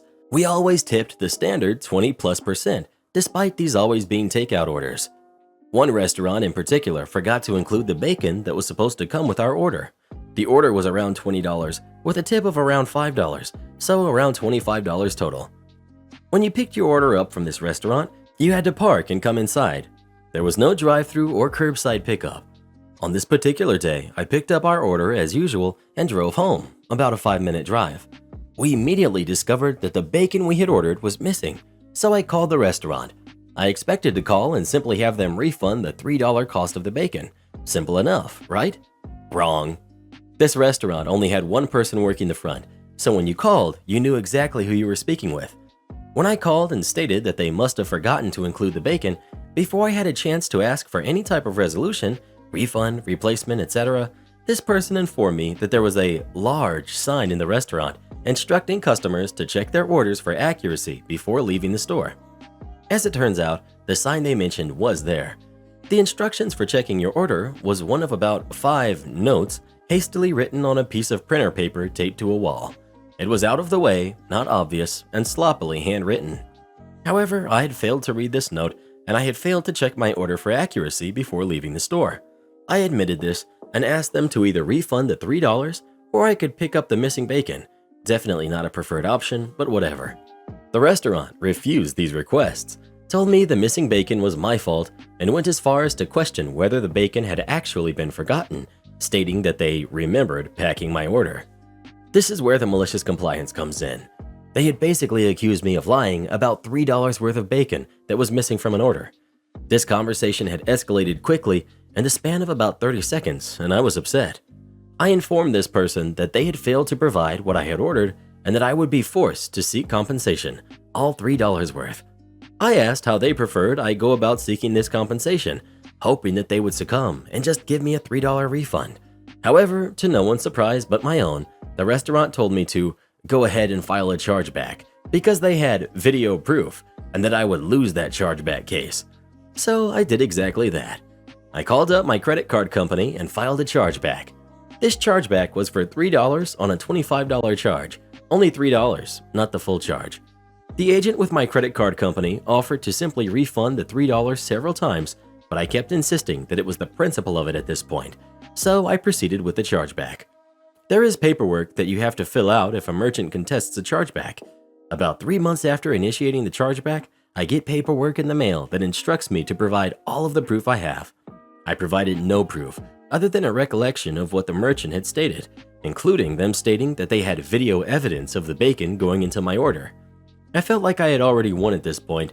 It was costing them time and energy, and I was happy to fight the fight, all for the sake of $3. A couple of months after I submitted this follow-up paperwork, I get a letter from the credit card company stating that they had decided in my favor and that the merchant was forced to credit me the $3, a big win for humanity. What many people don't know is that a chargeback costs the merchant, especially small merchants, and this cost can easily be upwards of $100, despite the chargeback being for only $3. Additionally, if a merchant has enough chargebacks, a card processor may increase the merchant's rates or discontinue a contract entirely. Basically, any chargeback a small merchant has on their record is bad. So in all, the restaurant instructed me to file a chargeback. I wasted a ton of their time, ended up costing them in the neighborhood of $100 for the chargeback fee, and won the $3 that they should have just credited me in the first place. Edited to clarify a few things. 1. The person in question was not a teenager. Not sure where everyone got that from. They were middle-aged, late 40s, and appeared to be the manager. 2. No, I will not be naming the restaurant. They're still in business. I still go there, and I have not seen this person or manager since this incident. I have no idea whether they quit or were fired or are now a Reddit troll, but I know they no longer work there. What a strange hill for them to die on. The phone call alone probably made them lose money from how much time they spent on it. It was likely the employee themselves being crappy and didn't want to make things right. Any normal food worker would have just gone, "Oh, sorry, here's a side of bacon." The manager probably didn't even know about it unless they're the one on the phone. My daughter-in-law stole $17,000 from me. Now I'm suing her. They aren't actually married. I'm just referring to her as my daughter-in-law since it's easier for the sake of storytelling. Our son and daughter-in-law, who are 26, have been together for 2 years and they live together. We've always thought she was a very nice girl and she seems to make my son happy, so no problem from us. Our son has his own law firm that he's currently trying to get started. We're very proud of him, and we're fortunate enough to help him with a startup loan. Daughter-in-law works a retail job that she's very happy with. Some time ago, husband and I were over at their apartment, and we decided to order some food. Husband and I wanted to pay, and since daughter-in-law was ordering from her phone, we gave her our card so that she could draw the money from our account. We thought it goes without saying that this was to draw an amount once for the lunch. However, daughter-in-law apparently put our card into her Apple Pay and has been using it ever since. We didn't notice for some months, but recently saw withdrawals that we didn't recognize. We had our accountant look into it, and he discovered that 1. Daughter-in-law has been using our card on her phone, and that 2. She spent around $17,000. We were quite shocked and called her up and asked her why the heck she's been using our card. She got very defensive, trying to deny it, and eventually just said that she was entitled to it. And why do we care since we haven't noticed her use of it in over 4 months? We told her she needed to pay us back immediately or we'd report her actions for theft. She apparently doesn't have the money to pay us back. We've gone to our son and he's offered to pay us back, even though he actually cannot afford to. This isn't about the money for us, but more about the fact that she's stolen a huge amount of money. While we are comfortable and it took us time to notice, we still recognize the seriousness of stealing $17,000. Our son has completely dismissed her behavior and excused it as her being stressed. She's taken no responsibility, and we're honestly wanting to go forward with the police report to teach her the consequences to her actions. Would we be the jerks for doing this? Not the jerk. 17,000 in theft is 17,000 in theft. Inexcusable behavior on her part. Don't sue, just report her to the cops. OP can and should do both. One, because her actions are criminal, and the second, to recover her money. Not the jerk. Not the jerk. If the daughter-in-law is this entitled, I have a feeling one day she won't have a problem stealing from the son's law firm or something else that could get him in serious trouble. The son is looking at things through rose-colored in-love glasses, but trusting a person like this can really ruin someone's life. Your son might be angry, but in the long run, you might also be saving him from a worse fate, OP. The audacity of this girl. I don't care who it is, how close I am to them, or how much money they have. Never in a million years would I ever steal like this. I wonder if she tried to tell the son it was an accident and her phone just happened to save the card. She knew exactly what she was doing. A broke person doesn't blow $17,000 in 4 months. They're careful with their money. I don't spend that much money on myself in 3 years, let alone 4 months. This was no accident, OP. Press charges. Someone who steals is not a person you can ever trust to have in your life. I don't care if it's $20 or $20,000. When someone is dishonest like that and is comfortable being dishonest, you need to cut them out of your life. Well, what do you think? Should OP sue her daughter-in-law or not? Please let us know. Absolutely. You can't just steal $17,000 from someone because you feel like it. Am I the jerk for re-gifting my boyfriend's present, a $1,300 laptop, to my sister? I, 23 female, love my boyfriend, who's 24 male, and we've been dating for about 2 years. He's always been really supportive, and our relationship is great. So when it came time for Christmas, I wanted to get him something really special. He's been complaining about his laptop for a while and has expressed the desire to upgrade to a newer model. I decided I would surprise him with a brand new laptop for Christmas. I wanted to get him the best laptop I could, so for the weeks leading up to Christmas, when he'd complain about his laptop, I'd take these opportunities to casually ask him about which laptop he liked, what he wanted in a new laptop, and so on. The main problem he had with his laptop was the speed, so I thought it would be fitting to get him the same model that he had, MacBook Pro, just the latest version. Now, I'm not a tech person. I don't know the first thing about RAM, SSD, etc. I just assumed a $1,300 laptop would be more than enough for his needs, so I bought the laptop without doing any more research into it. Christmas Day came and I gave my boyfriend the laptop. He was so excited until he saw the specs. When he saw that the laptop had 8 gigabytes of RAM, he was really disappointed because he couldn't get his work done on such a slow machine. He was adamant that he needed something with more RAM. This turned into a full-blown argument. I tried to explain to him that I had done my best and I spent a lot of money on the laptop, so he should appreciate it, but he wasn't having it. He said that he would rather return the laptop and get the one he wanted. At this point, I was really hurt and upset. I had gone out of my way to get him a really nice present, and I felt like he didn't appreciate it at all. Yes, I could return it and get him the one he wanted, but I had already spent a lot of money. The fact that he wasn't even willing to give it a chance really made me frustrated. So long story short, I decided to re-gift the laptop to my sister, who's 19. She's a college student, and I know that she could use a new laptop like this. I know it may sound selfish, but I didn't think it was fair that he didn't appreciate my gift, and I wanted to make sure the laptop went to someone that would actually appreciate it. My boyfriend is, to put it bluntly, really upset. He does not understand why I wouldn't just return it and get him a new one that he wanted, and cannot believe I would do something so selfish when I know how much he needs a new laptop. I feel kind of bad, but at the same time, this wasn't cheap for me, and a little appreciation would have been nice. Am I the jerk? You're the jerk.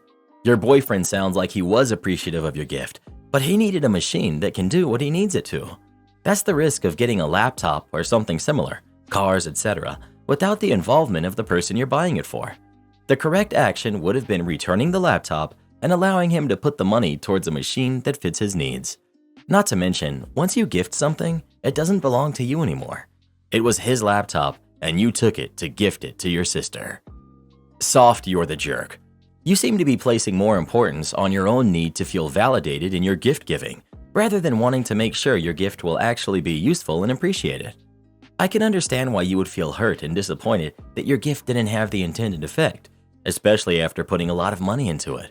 But the gift was intended to fill a specific need in your boyfriend's life, and it doesn't meet that need. He shouldn't have to try to make do with inadequate equipment just because you spent a lot of money on it without doing further research. Since you knew and didn't have a lot of knowledge about what specifically he would need, a better idea may have been a gift card or money to put towards a laptop that he could pick out himself based on what he knows he needs and will use it for. Giving the laptop to your sister isn't the answer here. Put it another way. Imagine you drive a crappy old car to work. It's falling apart. You often complain to your boyfriend how crappy it is and how it barely gets you to your job, a 30-minute car ride away. Your boyfriend picks up on this and decides to surprise you for Christmas with a brand new bike. Sure, it's nice and very thoughtful, but it's not what you need to get to work. But just give it a chance. No, giving a bike the chance to be a car isn't realistic. It's just not the right gift. You're the jerk. You meant well, but your gift was not what he needed. You could have offered to return it and get a gift card to the computer shop so he could put the money towards something more expensive that fits his needs. But instead, you threw a fit and gave it away. Think a little next time before you react. There's often another, more reasonable solution. Well, who do you think is the jerk? OP or her boyfriend? Please let us know. MacBook. Ugh. Everyone knows Microsoft is better than Apple. If I have a problem, I should take it to HR? Okay. This just happened today. So a little backstory. I work for a warehouse that specializes in computer equipment. It's generally very uneventful. Everyone is mostly nice to each other, except for one unsavory engineer. He had a reputation for being very belligerent and almost impossible to work with. But with a couple months left until his retirement, people tended to leave him alone. I knew all too well he would be gone by summer, so I decided not to engage with him until he was gone. Cue this morning when I went to the warehouse to do some small inventory, and up comes the engineer huffing and puffing. Without evidence, he started accusing me of messing around with some pallets he was working on. Calmly, I explained to him that I did not, and he can check the camera he installed in the warehouse to see that I did no such thing. He kept on insisting that I did, growing increasingly angrier and started going off on me in the warehouse full of people. But I did not waver and calmly insisted that he can just check the security footage that he has access to, but he just kept going off on me. At this point, I calmly told him to breathe because he was getting out of control. And this is where it went from bad to worse. He started screaming and going off on me even louder, that he is 50 years older than me, and I cannot tell him what to do. I said nothing and watched as the engineer got redder and redder in the face. Eventually he yelled, "If you have a problem with how I act, take it to HR or the boss," and stomped away. So I did just that. I made a quick note of who was in the warehouse, noted the time, asked 3 people to be my witnesses of what happened. So up to HR I went and poured out every exhaustive detail I can remember. I explained that I've been in enough companies to know that kind of treatment and verbal mistreatment borderlines harassment, if not pure threatening behavior. I explained very calmly I'm not comfortable working in that environment, and I do not wish to escalate the situation anymore. I just wanted the incident documented and on record in case the engineer tried to twist the story to management. HR said they would take care of it. 2 hours later, I found out that the engineer was told to go home, and not even 20 minutes later after that, he had been made permanently working from home. And not even 20 minutes after that, I found out that all the engineer's credentials had been revoked, his remote access to the company network disabled, and his day-to-day duties were divided to other people. His final project is now to write up his tasks and how to do them. With 7 months left to his retirement, it's not looking very good that he'll be around until then. Christmas Karen wants boneless chicken breast. This was a few years back, but working this holiday season, I retold the story to coworkers and felt this was a good place to post it. To preface, I'm a career butcher and at the time was working for the food hall. If anyone isn't familiar, the meat department becomes crazy around November and doesn't abate until after Christmas. We took holiday orders in person then, now mostly all online unless they're odd. As you might imagine, the orders are usually for standing rib roasts, tenderloins, hams, turkeys, and ducks and geese. They really add up, and for my boss, sorting all the paper orders is a nightmare. Enter Karen. I would like to place a holiday order. Me. Gets relevant info. Cool. What would you like on the 24th? Karen. 1 pound of boneless chicken. Me. Oh, no problem. You actually don't need to order that. We'll have plenty of regular chicken, steaks, and burger. You only need to place an order for roasts, etc. Karen. I had to wait forever last year. This year, I don't want to wait, so I'll order it. Me. We'll have 2 lines, so if you're just coming to get regular items, you won't need to wait in the order line. But I want to make sure. At this point, I was already way done, so I decided I would comply, maliciously. I took her order, then proceeded to inform every single person in my department of the situation and the plan. The day of, she came up, told the guy at the counter she wanted chicken. Having been warned by me, he asked, "Did you pre-order it?" Karen. Yes. Coworker. Okay, let me go search through the sheet to find your order. You can just grab it from the case. No, we already have yours put away. I'll find it. I wouldn't want it to get lost in the cooler and go bad over Christmas. Karen is frustrated. Okay. Coworker goes to our order book, searches through, and finds her name, and says, "Okay, I found you on the list. Now I just have to find your order." Coworker enters the cooler, and being how full the cooler was, it was like trying to find a needle in a haystack. It took him about 15 minutes. At multiple points through the ordeal, other employees greeted her. She tried to get them to get her chicken for her, and they all told her, because I had warned them, that she had to wait for the one specifically put aside for her. I estimate that she waited almost 30 minutes, including line time to get to our counter. Edit. Since a few of you asked or remarked, I cut out most of our dialogue for clarity, as much of it was me trying differently worded ways to explain to her that placing an order would be self-defeating. She just wanted to avoid the line at the holiday table. Additionally, this was before lockdown, and we literally had never been out of boneless chicken, so I guaranteed she'd get them either way. Am I the jerk for telling my sister it's not my fault she could never go to her dream school? My family dynamic is messy and complicated, so if there's any confusion, let me know. I'm the oldest out of my 4 siblings. We've got me, 43 male. We've got Julia, 40 female. Kenzie, 27 female. And Katie, 23 female. Julia doesn't play a part in this. She disowned the family. Our dad ran out on us, and my mom was busted for crimes when Katie and Kenzie were still very young, so they ended up in the custody of my grandma. If you ask them, they survived WW2 when it wasn't that bad. Our grandma was overly protective and tired having to take care of kids again, but nothing extreme.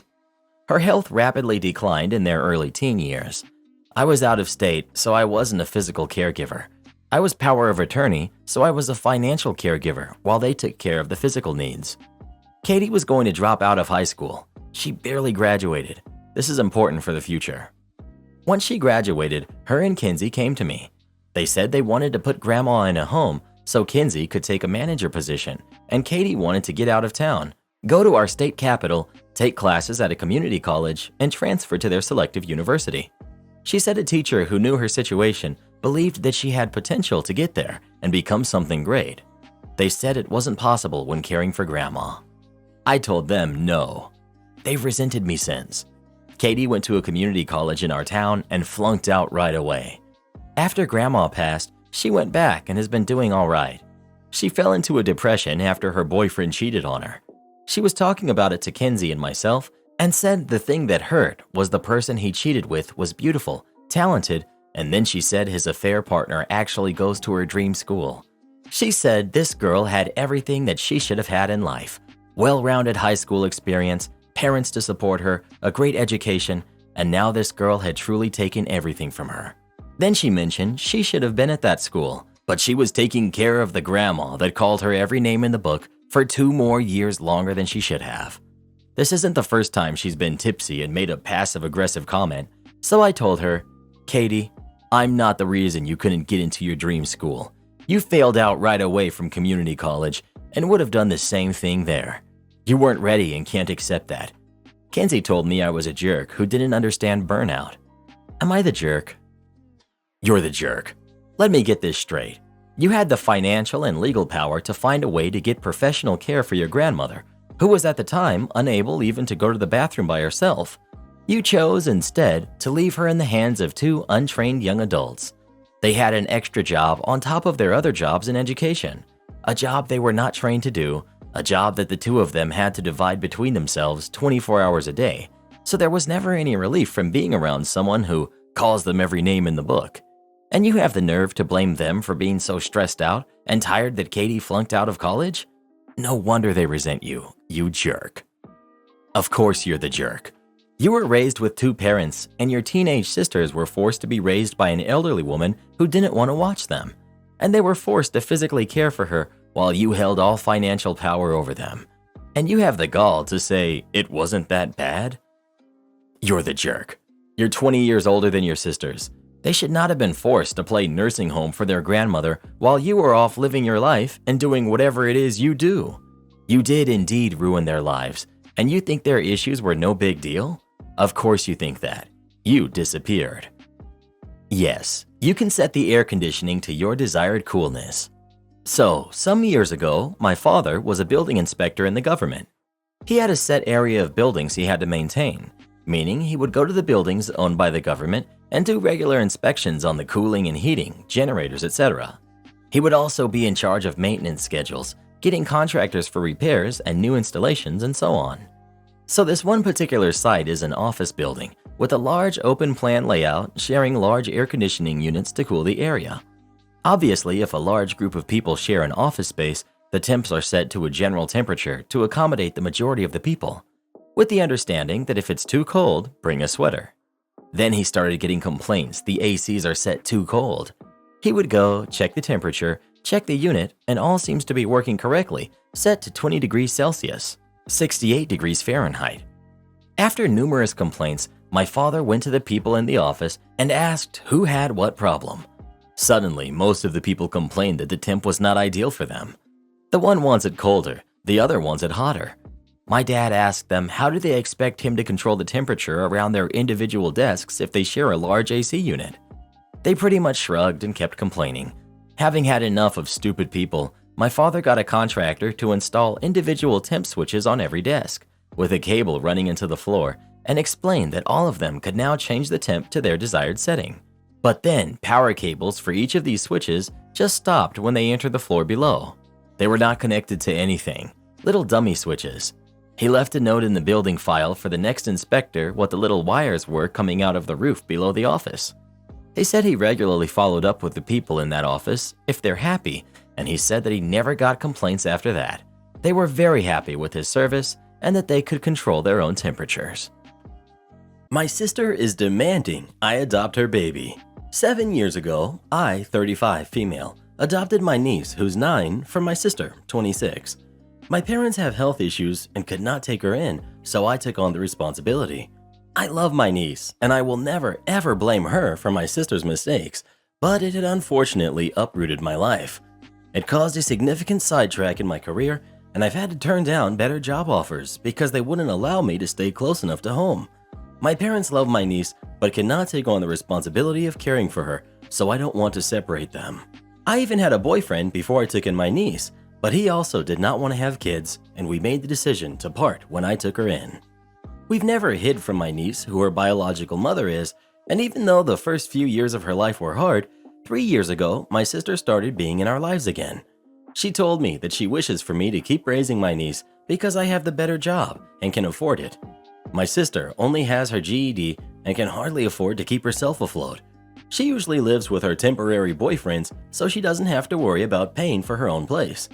My sister acts like an aunt to her daughter, not like a mother, and my niece still loves her mother greatly. This past holiday, we were at my parents' to open presents, and my sister gave my niece a present to open. It was a shirt that said, "I'm going to be a big sister," on it.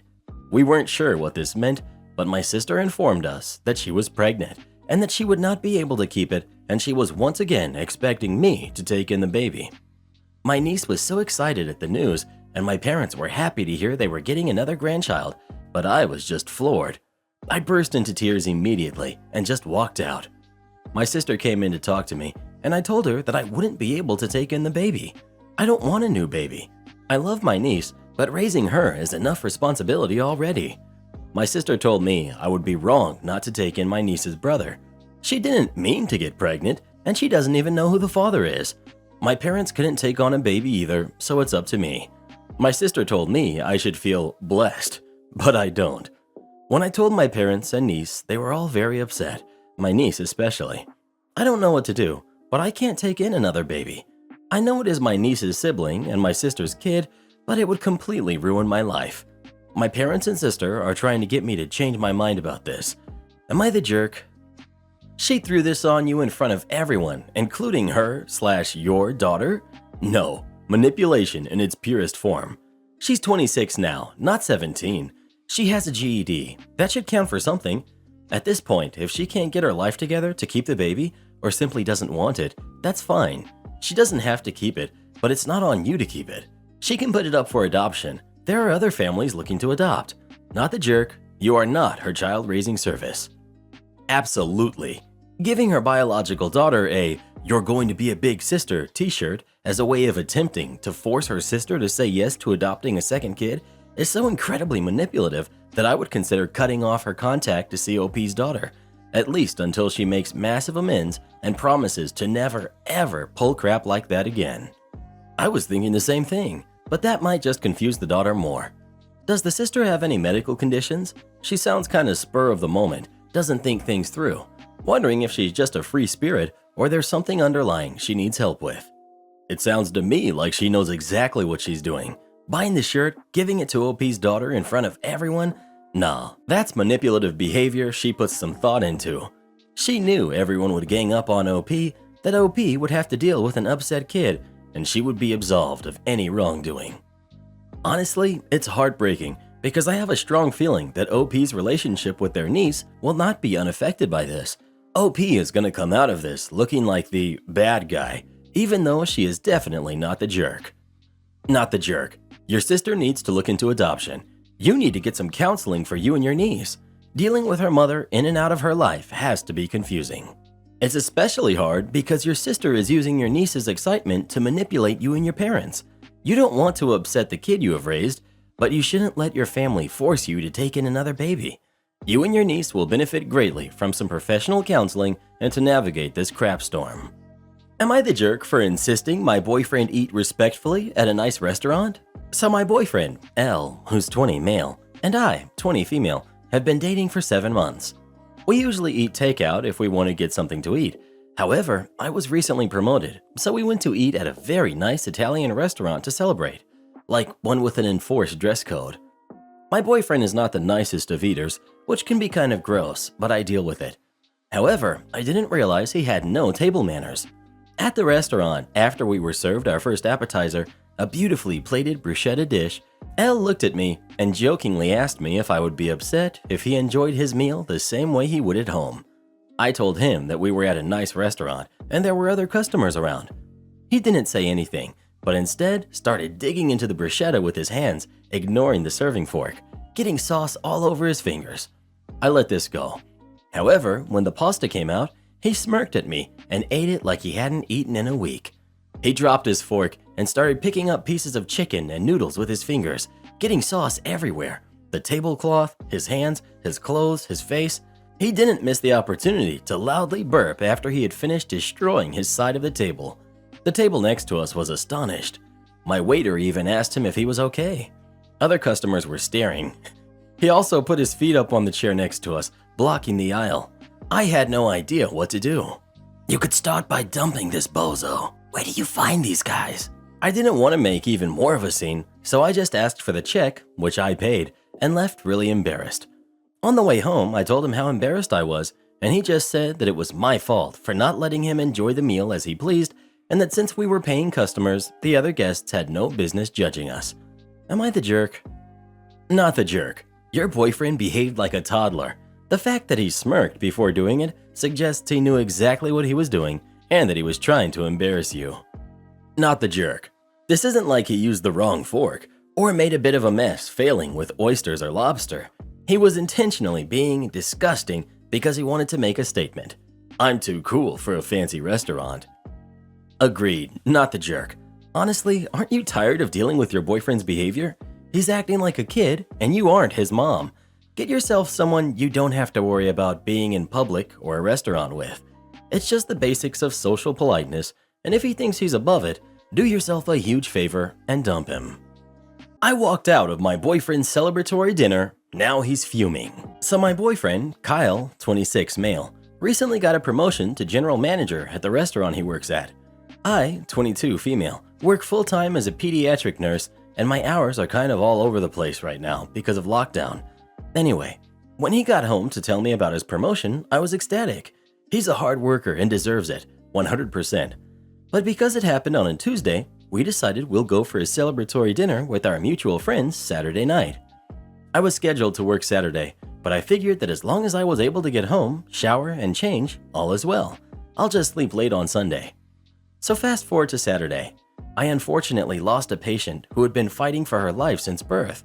I've been her nurse every time I was working in that department, and her family are very important to me. I was absolutely devastated. When I got home, the last thing on my mind was dinner. I told Kyle about what happened, and he gave me a hug and said he's sorry to hear that. About 10 minutes later, he softly asked if I was going to go shower before we leave. I told him I really don't feel like going out, but he insisted that I go since I promised, and if he goes without me, his friends will ask a lot of questions. I didn't want to, but I agreed since I did promise. While I tried to keep a smile on my face, it was obvious I was upset. One of our friends asked if I was okay, and before I could just say I had a rough day at work, Kyle said, "She's been complaining about a patient she lost at work today," and scoffed. I was flabbergasted. He's never said anything like that before. I replied saying, "That patient was 3 months old." He shrugged and said that it's not my own kid and it shouldn't bother me this much.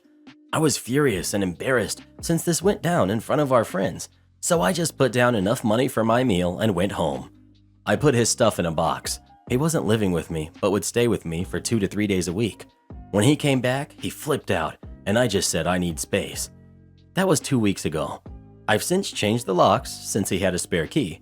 He says I'm overreacting and that I'm a jerk for ruining his big night, that I, selfishly, made it all about me.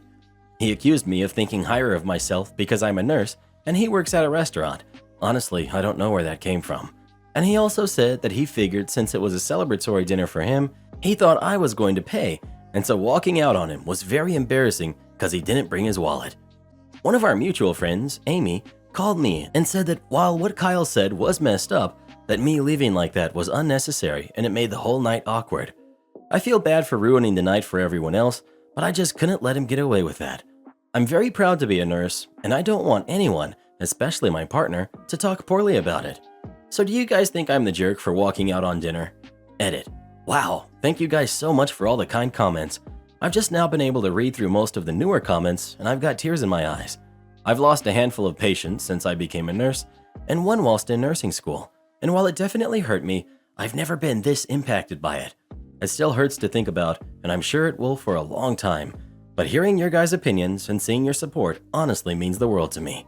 I wasn't sure if I was overreacting by packing his stuff out since this was the first big issue I've had with him, but seeing your comments helped me realize I wasn't.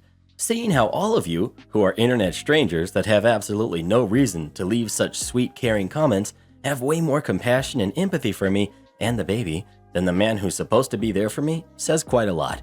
So thank you all so much. Edit 2. So I've been seeing some comments about the wallet thing.